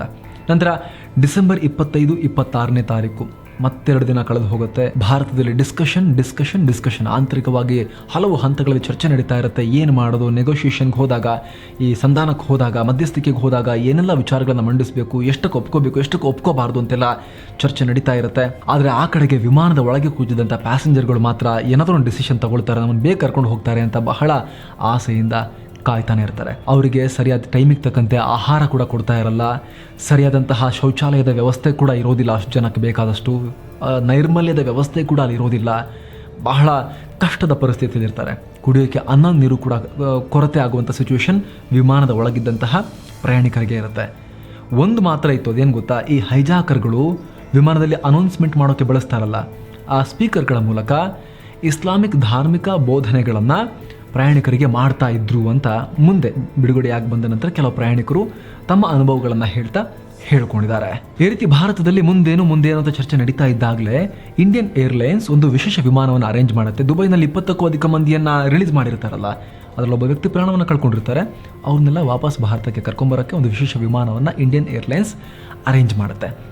ಅಷ್ಟೊತ್ತಿಗೆಲ್ಲ ಹೈಜಾಕರ್ಗಳ ಕಡೆಯಿಂದ ಬೇಡಿಕೆಗಳ ಪಟ್ಟಿ ಬರುತ್ತೆ. ಅದರಲ್ಲಿ ಪ್ರಮುಖವಾದ ಬೇಡಿಕೆ ಏನು ಗೊತ್ತಾ, ಭಾರತದ ಜೈಲುಗಳಲ್ಲಿರುವ 36 ಉಗ್ರಗಾಮಿಗಳನ್ನು ಬಿಡುಗಡೆ ಮಾಡಬೇಕು ಅನ್ನುವಂಥ ಬೇಡಿಕೆಯನ್ನು ಇಡಲಾಗಿರುತ್ತೆ. ಅಂದಿನ ಗೃಹ ಮಂತ್ರಿ, ಕೇಂದ್ರ ಸರ್ಕಾರದ ಗೃಹ ಮಂತ್ರಿಯಾಗಿದ್ದ ಲಾಲ್ ಕೃಷ್ಣ ಅಡ್ವಾಣಿ ಅವರು ತೀವ್ರ ವಿರೋಧ ವ್ಯಕ್ತಪಡಿಸ್ತಾರೆ. ಇದರಿಂದ ತುಂಬ ಕೆಟ್ಟ ಪರಿಣಾಮ ಎದುರಿಸಬೇಕಾಗತ್ತೆ, ಕೆಟ್ಟ ಸಿಚುವೇಶನ್ನ ಎದುರಿಸಬೇಕಾಗತ್ತೆ ಭವಿಷ್ಯದಲ್ಲಿ ದೇಶಕ್ಕೆ ಮತ್ತು ಪಕ್ಷಕ್ಕೂ ಕೂಡ ಅಂಥೇಳಿ ವಿರೋಧವನ್ನು ವ್ಯಕ್ತಪಡಿಸ್ತಾರೆ. ಆದರೆ ಅಂದು ವಿದೇಶಾಂಗ ಸಚಿವರಾಗಿದ್ದಂಥ ಜಸ್ವಂತ್ ಸಿಂಗ್ ಅವರು ಬೇರೆ ದಾರಿ ಇಲ್ಲ, ನಾವು ತಾಲಿಬಾನಿಗಳೊಂದಿಗೆ ಮಾತಾಡಲೇಬೇಕಾಗತ್ತೆ ಅಂಥೇಳಿ ಮಾತುಕತೆಯ ಪರ, ಈ ಅವರ ಬೇಡಿಕೆಗೆ ಸಂಬಂಧಪಟ್ಟ ಹಾಗೆ ಭಾರತ ಸರ್ಕಾರ ಮಾತುಕತೆ ನಡೆಸಲೇಬೇಕು ಅಂತ ಒತ್ತಾಯವನ್ನು ಮಾಡ್ತಾರೆ. ಪ್ರಧಾನಿ ಅಟಲ್ ಬಿಹಾರಿ ವಾಜಪೇಯಿ ಅವರು ಕೂಡ ಕಡೆಗೂ ಗ್ರೀನ್ ಸಿಗ್ನಲ್ ಅನ್ನು ಕೊಡ್ತಾರೆ ತಾಲಿಬಾನಿಗಳೊಂದಿಗೆ ಮಾತುಕತೆಯನ್ನು ನಡೆಸೋಕೆ ಹಾಗೂ ಹೈಜಾಕರ್ಗಳೊಂದಿಗೆ ಮಾತುಕತೆಯನ್ನು ನಡೆಸೋಕೆ. ಡಿಸೆಂಬರ್ 27ನೇ ತಾರೀಕು ಭಾರತ ಸರ್ಕಾರದ ಒಂದು ತಂಡ ಅಫ್ಘಾನಿಸ್ತಾನದ ಕಂದಹಾರ್ ಕಡೆಗೆ ಪ್ರಯಾಣವನ್ನು ಬೆಳೆಸುತ್ತೆ. ಯಾರೆಲ್ಲ ಇರ್ತಾರೆ ಇದರಲ್ಲಿ? ವಿವೇಕ್ ಕಾಟ್ಜೋ ಇವರು ಗೃಹ ಇಲಾಖೆಯ ಜಂಟಿ ಕಾರ್ಯದರ್ಶಿ, ಅಜಿತ್ ದೋವಲ್ ಅವರು ಹಾಗೂ ಸಂಪುಟ ಸಚಿವಾಲಯ ಕ್ಯಾಬಿನೆಟ್ ಸೆಕ್ರೆಟರಿಯೇಟ್ನ ಅಧಿಕಾರಿಯಾಗಿದ್ದಂತಹ SD ಸಹಾಯ್, ಇಷ್ಟು ಜನ ಅಧಿಕಾರಿಗಳ ಟೀಮನ್ನು ಕಳಿಸ್ಕೊಡ್ಲಾಗತ್ತೆ. ಸೊ ಈಗ ಹೈಜಾಕರ್ಗಳ ಬೇಡಿಕೆ ವಿಚಾರಕ್ಕೆ ಬರೋಣ. 36 ಉಗ್ರಗಾಮಿಗಳನ್ನು ಬಿಡುಗಡೆ ಮಾಡಬೇಕು ಅನ್ನೋದು ಪ್ರಮುಖ ಬೇಡಿಕೆ ಆಗಿತ್ತಲ್ಲ, ಅದರಲ್ಲಿ 3 ಜನ ಉಗ್ರಗಾಮಿಗಳನ್ನು ಬಿಡುಗಡೆ ಮಾಡೋಕೆ ಭಾರತ ಸರ್ಕಾರ ಕಡೆಗೂ ಕೂಡ ಒಪ್ಪಿಗೆಯನ್ನು ಕೊಡುತ್ತೆ. ಓಕೆ ಸರಿ, 3 ಜನ ಬಿಡುಗಡೆ ಮಾಡಿ, ನಾವು ಕೂಡ ಇವ್ರನ್ನೆಲ್ಲ ಬಿಟ್ಟು ಕಳಿಸ್ತೀವಿ ಅಂತ ಹೇಳಿ ಹೈಜಾಕರ್ಗಳು ಕೂಡ ಒಪ್ಪಿಗೆಯನ್ನು ಕೊಡ್ತಾರೆ. 36 ಕೇಳಿದ್ದು ಬರೀ 3 ಜನ ಅಲ್ಲ ಅಂತ ಯೋಚನೆ ಮಾಡಬೇಡಿ. ಆ 3 ಹೆಸರುಗಳನ್ನು ಕೇಳಿ ಮತ್ತು ಅವ್ರು ಏನೇನು ಮಾಡಿದ್ರು ಆ ನಂತರದಲ್ಲಿ ಅಂತ ಕೂಡ ಹೇಳ್ತೀವಿ, ಕೇಳಿ. ನಂಬರ್ 1, ಮೌಲಾನಾ ಮಸೂದ್ ಅಜರ್, ಜೈಷೆ ಮೊಹಮ್ಮದ್ನ ಸಂಸ್ಥಾಪಕ ಈತ ಏನೇನು ಮಾಡ್ದ ಗೊತ್ತಾ? ಈ ರೀತಿ ಭಾರತದ ಜೈಲಿನಿಂದ ಹೈಜಾಕರ್ಗಳ ಪರಿಣಾಮ ಬಿಡಿಸಿಕೊಂಡು ಹೋದಂತಹ ಈ ಮೌಲಾನಾ ಮಸೂದ್ ಅಜರ್ನ ಮುಂದಿನ ಚಟುವಟಿಕೆಗಳು ಹೇಳ್ತೀವಿ, ಕೇಳಿ. 2001ರ ಭಾರತದ ಸಂಸತ್ ಮೇಲಿನ ದಾಳಿ, 2008ರ ಮುಂಬೈ ದಾಳಿ, 2016ರ ಪಠಾಣ್ಕೋಟ್ ದಾಳಿ, 2019ರ ಪುಲ್ವಾಮಾ ದಾಳಿ, ಇದೆಲ್ಲವನ್ನ ಕೂಡ ಭಾರತದ ಜೈಲಿನಿಂದ ಹೋದ ಬಳಿಕ ಮೌಲಾನಾ ಮಸೂದ್ ಅಜರ್ ನಡೆಸ್ತಾನೆ. 2ನೇ ವ್ಯಕ್ತಿ ಮೊಹಮ್ಮದ್ ಒಮರ್ ಸಯೀದ್ ಶೇಖ್, ಈತ ಸೆಪ್ಟೆಂಬರ್ 11ರ ಅವಳಿ ಕಟ್ಟಡಗಳ ಮೇಲಿನ ದಾಳಿಗೆ ಸಂಬಂಧಪಟ್ಟ ಹಾಗೆ ಅಮೆರಿಕಗೂ ಬೇಕಾಗಿದ್ದಂತಹ ಉಗ್ರ. 3ನೇದಾಗಿ ಮುಷ್ತಾಕ್ ಅಹಮದ್ ಜರ್ಗರ್, ಈತ ಪಾಕ್ ಆಕ್ರಮಿತ ಕಾಶ್ಮೀರದಲ್ಲಿ ಭಾರತದಲ್ಲಿ ವಿಧ್ವಂಸಕ ಕೃತ್ಯ ನಡೆಸೋಕೆ ಬರ್ತಿದ್ದಂತಹ ಉಗ್ರಗಾಮಿಗಳಿಗೆ ಪಾಕ್ ಆಕ್ರಮಿತ ಕಾಶ್ಮೀರದಲ್ಲಿ ತರಬೇತಿ ಕೊಡ್ತಾ ಇದ್ದಂತಹ ಪ್ರಮುಖ ವ್ಯಕ್ತಿ ಈ ಉಗ್ರ. ಈ 3 ಜನರನ್ನ ಭಾರತ ಬಿಟ್ಟು ರಿಲೀಸ್ ಮಾಡಿ ಕರ್ಕೊಂಡು ಹೋಗಿ ಅವರಿಗೆ ಆ ಹೈಜಾಕರ್ಗಳಿಗೆ ಒಪ್ಪಿಸಿ ಬರಬೇಕಾಗತ್ತೆ. ಸೊ ಈ ರೀತಿ ಪ್ರಮುಖ ಬೇಡಿಕೆಗಳು ಈಡೇರಿದ ಕಾರಣಕ್ಕಾಗಿ ಹೈಜಾಕರ್ಗಳು ಹಾಸ್ಟೇಜಸ್ನ ಅಂದರೆ ಒತ್ತೆಯಾಳುಗಳಾಗಿ ಇಟ್ಕೊಂಡಿದ್ದ ಪ್ರಯಾಣಿಕರನ್ನ ವಿಮಾನವನ್ನ ರಿಲೀಸ್ ಮಾಡ್ತಾರೆ. ಆ ಸಂದರ್ಭ ರಿಲೀಸ್ ಮಾಡೋಕ್ಕಿಂತ ಮುಂಚೆ ಕೂಡ ನೋಡ್ರಿ, ನೀವೆಲ್ಲ ಅಫ್ಘಾನಿಸ್ತಾನ ಸರ್ಕಾರಕ್ಕೆ ಥ್ಯಾಂಕ್ಸ್ ಹೇಳಬೇಕು, ಏನಾದ್ರು ನೀವು ಅವರಿಗೆ ಥ್ಯಾಂಕ್ಸ್ ಹೇಳೋಕ್ಕೆ ನಿಮ್ಮ ಉಪಕಾರ ಸ್ಮರಣೆಗೋಸ್ಕರ ಏನಾದ್ರು ಮಾಡಬೇಕು ಅಂಥೇಳಿ ಪ್ರಯಾಣಿಕರಿಗೆ ಒತ್ತಡವನ್ನು ಹಾಕ್ತಾರೆ. ಪ್ರಯಾಣಿಕರು ತಮ್ಮಲ್ಲಿದ್ದ ಎಲ್ಲ ದುಡ್ಡನ್ನು ಸಂಗ್ರಹ ಮಾಡಿ ತೆಗೆದುಕೊಂಡು ಹೋಗಿ ಅಫ್ಘಾನಿಸ್ತಾನದ ಕಂದಹಾರ್ನಲ್ಲಿ ಈ ವಿಮಾನ ಹೈಜಾಕ್ಗೆ ಸಂಬಂಧಪಟ್ಟ ಹಾಗೆ ಒಂದು ಮೆಮೆಂಟೋವನ್ನು ಅಲ್ಲಿ ಕೊಡಬೇಕು, ಅದನ್ನು ಕಂದಹಾರ್ನ ಮ್ಯೂಸಿಯಂನಲ್ಲಿ ಇಡಲಾಗುತ್ತೆ ಅಂತೆಲ್ಲ ಹೇಳಿ ದುಡ್ಡನ್ನು ಕೂಡ ಸಂಗ್ರಹ ಮಾಡಲಾಗಿರುತ್ತೆ. ಆ ಸಂದರ್ಭದಲ್ಲಿ ಎಂಥ ಹ್ಯುಮಿಲಿಯೇಷನ್ ನೋಡಿ, ಎಂತಹ ಒಂದು ದಯನೀಯ ಸ್ಥಿತಿ ನೋಡಿ ನಮ್ಮ ಪ್ರಯಾಣಿಕರದ್ದು, ಆ ವಿಮಾನದಲ್ಲಿದ್ದಂತಹ ಪ್ರಯಾಣಿಕರದ್ದು. ಕಡೆಗೂ ಕೂಡ ಆ ರೀತಿಯೆಲ್ಲ ಮಾಡಿ ಬಿಡುಗಡೆ ಮಾಡಲಾಗುತ್ತೆ. ಭಾರತಕ್ಕೊಂದು ನಿರೀಕ್ಷೆ ಇರುತ್ತೆ. ತಾಲಿಬಾನ್ ಸರ್ಕಾರಕ್ಕೆ ಇವರು ಹೇಳಿರ್ತಾರೆ, ಅಟ್ಲೀಸ್ಟ್ ಅವರು ನಮ್ಮ ಪ್ರಯಾಣಿಕರನ್ನು ಬಿಡುಗಡೆ ಮಾಡಿದ ಬಳಿಕ, ಈ ಕಡೆ ಬಂದ ಬಳಿಕ ನೀವಾದರೂ ಅಟ್ಲೀಸ್ಟ್ ಆ ಹೈಜಾಕರ್ಗಳನ್ನು ಹಾಗೂ ನಾವು ಅವರಿಗೆ ಒಪ್ಪಿಸಿದಂತಹ ಆ 3 ಉಗ್ರಗಾಮಿಗಳನ್ನು ಬಂಧಿಸಿ ಆಮೇಲೆ ನಮಗೆ ವಾಪಸ್ ಕೊಡಿ ಅಂತೇಳಿ ರಿಕ್ವೆಸ್ಟ್ ಮಾಡಿಕೊಡ್ತಾರೆ. ಆದರೆ ತಾಲಿಬಾನಿಗಳು ಅಂತಹ ಯಾವುದೇ ಕೆಲಸವನ್ನು ಮಾಡೋದಿಲ್ಲ. ತಾಲಿಬಾನಿಗಳು ಅವ್ರನ್ನ ಬಿಟ್ಟು ಕಳಿಸ್ತಾರೆ, ಅರೆಸ್ಟ್ ಮಾಡಲ್ಲ ಹೈಜಾಕರ್ಗಳನ್ನು ಮತ್ತು ಆ 3 ಉಗ್ರಗಾಮಿಗಳನ್ನು. ಭಾರತದ ಗಾಯದ ಮೇಲೆ ಉಪ್ಪು ಸವರಿದಂತೆ ಖುದ್ದು ತಾಲಿಬಾನ್ ಡ್ರೈವ್ ಮಾಡಿಕೊಂಡು ಹೋಗಿ ಪಾಕಿಸ್ತಾನ ಅಫ್ಘಾನಿಸ್ತಾನ ಬಾರ್ಡರ್ನ ಕ್ವಿಟ್ಟಾಗೆ ಅವ್ರನ್ನ ಬಿಟ್ಟು ಬರ್ತಾರೆ. ಈ ರೀತಿ ಭಾರತಕ್ಕೆ ಒಂದು ಘೋರ ಅಪಮಾನದೊಂದಿಗೆ ಈ ವಿಮಾನ ಅಪಹರಣ ಪ್ರಕರಣ ಒಂದು ಅಂತ್ಯವನ್ನು ಕಾಣುತ್ತೆ. ಈ ಘೋರ ಅಪಮಾನದ ಸಾಕ್ಷಿಯಾಗಿದ್ದಂತಹ 20 ವರ್ಷ ಹಳೆಯ ಇಂಡಿಯನ್ ಏರ್ಲೈನ್ಸ್ನ IC-814 ವಿಮಾನವನ್ನು ಅದನ್ನೇನು ಮಾಡ್ತಾರೆ, ಆಮೇಲೆ ಅದನ್ನು ಮತ್ತೆ ಹಾರಾಟಕ್ಕೆ ಬಳಸ್ತಾರ? ಇಲ್ಲ, ರಿಟೈರ್ಮೆಂಟ್ ಕೊಡಲಾಗುತ್ತೆ. ನಂತರ ಈ ವಿಮಾನವನ್ನು ಗುಜರಿಗೆ ಹಾಕಲಾಗುತ್ತೆ. ಆ ಗುಜರಿಯಿಂದ ಎಷ್ಟು ದುಡ್ಡು ಬರುತ್ತೆ ಗೊತ್ತಾ? 22 ಲಕ್ಷ ರೂಪಾಯಿ ಗುಜರಿ ದುಡ್ಡು ಬರುತ್ತೆ. ಆ ಸಂದರ್ಭದಲ್ಲಿ ಸರ್ಕಾರದ ಫೇಲ್ಯೂರ್ನಿಂದಾಗಿ, ವೈಫಲ್ಯದಿಂದಾಗಿ ಈ ರೀತಿ ಆಯಿತು. ವಿಮಾನವನ್ನು ಭಾರತದ ಏರ್ ಸ್ಪೇಸ್ನಿಂದ ಹೋಗೋಕ್ಕೆ ಬಿಡಬಾರ್ದಾಗಿತ್ತು. ಭಾರತದ ವ್ಯಾಪ್ತಿಯಲ್ಲೇ ವಿಮಾನ ಇದ್ದಿದ್ರೆ ಏನಾದರೂ ಮಾಡ್ತಿದ್ವಿ ನಾವು ಅನ್ನುವಂಥ ಮಾತನ್ನು ನೇರವಾಗಿ ಬಿಚ್ಚು ಮಾತಿನಿಂದ ಅಜಿತ್ ದೋವಲ್ ಅವರು ಅಂದು ಹೇಳಿರ್ತಾರೆ. ಈ ವಿಮಾನ ಅಪಹರಣ ಪ್ರಕರಣದಲ್ಲಿ ಹೇಳಿದ್ವಲ್ಲ, ಒಬ್ಬ ವ್ಯಕ್ತಿ ತುಂಬ ಜನನ ಗಾಯಗೊಳಿಸಿದ್ರು ಹೈಜಾಕರ್ಗಳು ಬೆದರಿಕೆ ಹಾಕೋ ಸಲುವಾಗಿ ಅಂತ. ಒಬ್ಬ ವ್ಯಕ್ತಿ ಗಂಭೀರ ಗಾಯಗೊಂಡಿದ್ದ ವ್ಯಕ್ತಿ ಬದುಕುಳಿಯೆಲ್ಲ ಪ್ರಾಣವನ್ನು ಕಳ್ಕೊಳ್ತಾರೆ. ಒಟ್ಟು 17 ಜನ ಗಾಯಗೊಂಡಿರ್ತಾರೆ ಇದರಲ್ಲಿ. ಇಲ್ಲಿ ನಿಮಗೆ ಇನ್ನೊಂದು ಇಂಟ್ರೆಸ್ಟಿಂಗ್ ಆ್ಯಂಗಲ್ ಬಗ್ಗೆ ಹೇಳಲೇಬೇಕು. ಉಗ್ರಗಾಮಿಗಳ ಮಿಲೆನಿಯಂ ಸೆಲೆಬ್ರೇಷನ್ ಬಗ್ಗೆ ಹೇಳಲೇಬೇಕು. ಆರಂಭದಲ್ಲಿ ಹೇಳಿದ್ವಿ ನಾವು, ಒಂದು ಹೊಸ ಮಿಲೆನಿಯಂ ಆರಂಭ ಆಗ್ತಾ ಇತ್ತು. ಒಂದು ಮಿಲೆನಿಯಂ ಕ್ಲೋಸ್ ಆಗಿ ಅದು 1999 ಡಿಸೆಂಬರ್ ಕಡೆಯ ವಾರ ಅಂತ ಹೇಳಿದ್ವಿ ನಾವು. ಹೊಸ ವರ್ಷ, ಹೊಸ ಸಹಸ್ರಮಾನ, ಹೊಸ ಶತಮಾನ ಆರಂಭ ಆಗೋಕ್ಕೆ ಕೇವಲ ಒಂದು ವಾರ ಇತ್ತು ಅಂತ ಹೇಳಿದ್ವಿ. ಸೆಲೆಬ್ರೇಷನ್ ಬೇಕೇ ಬೇಕಲ್ವಾ? ಇಡೀ ಜಗತ್ತು ಒಂದು ರೀತಿಯ ಸೆಲೆಬ್ರೇಷನ್ಗೆ ತಯಾರಾಗಿದ್ದರೆ ಉಗ್ರಗಾಮಿಗಳು ಕೂಡ ಅವರದೇ ಆದ ರೀತಿಯಲ್ಲಿ ಸೆಲೆಬ್ರೇಷನ್ಗೆ ಪ್ಲಾನ್ ಮಾಡಿದ್ರು ಅಂತ ಬಳಿಕ ವಿಶ್ಲೇಷಣೆ ಮಾಡಲಾಯಿತು. ಆ ತಿಂಗಳಲ್ಲಿ 1999 ಡಿಸೆಂಬರ್ ಕೊನೆಯ 2-3 ವಾರಗಳಲ್ಲಿ ಜಗತ್ತಿನಾದ್ಯಂತ ವಿಧ್ವಂಸಕ ಕೃತ್ಯಗಳನ್ನು ಉಗ್ರಗಾಮಿಗಳು ಆಯೋಜನೆ ಮಾಡಿದ್ರು. ಜೋರ್ಡನ್ನಲ್ಲಿ ಸ್ಫೋಟ ನಡೆಸಲಾಯಿತು, ಲಾಸ್ ಏಂಜಲೀಸ್ ಏರ್ಪೋರ್ಟ್ನಲ್ಲಿ ಸ್ಫೋಟ ನಡೆಸಲಾಯಿತು, ಲೆಬನಾನ್ನಲ್ಲಿ ಮತ್ತು ಸಿರಿಯಾದಲ್ಲಿ ಭದ್ರತಾ ಪಡೆಗಳ ಮೇಲೆ ದಾಳಿಯನ್ನು ಮಾಡಲಾಯಿತು ಉಗ್ರಗಾಮಿಗಳಿಂದ. ಹಾಗೆ ಯೆಮೆನ್ ತೀರದಲ್ಲಿದ್ದಂತಹ USS ದ ಸಾಲಿವನ್ಸ್ ಅದರ ಮೇಲೂ ಕೂಡ, ಆ ಒಂದು ಅಮೆರಿಕದ ಯುದ್ಧ ನೌಕೆ ಮೇಲೂ ಕೂಡ ದಾಳಿಯ ಪ್ರಯತ್ನವನ್ನು ನಡೆಸಲಾಯಿತು. ಜೊತೆಗೆ ಭಾರತದಲ್ಲಿ ಆದಂತಹ ಭಾರತದ ಇಂಡಿಯನ್ ಏರ್ಲೈನ್ಸ್ ವಿಮಾನದ ಹೈಜಾಕ್ ಕೂಡ ಅದೇ ಸಮಯದಲ್ಲಿ ಆಯಿತು. ಸೊ ಈ ಹೈಜಾಕ್ ಕೂಡ ಉಗ್ರಗಾಮಿಗಳ ಮಿಲೆನಿಯಂ ಸೆಲೆಬ್ರೇಷನ್ನ ಭಾಗ ಆಗಿತ್ತು ಅಂತ ಬಳಿಕ ವಿಶ್ಲೇಷಣೆ ಮಾಡಲಾಯಿತು.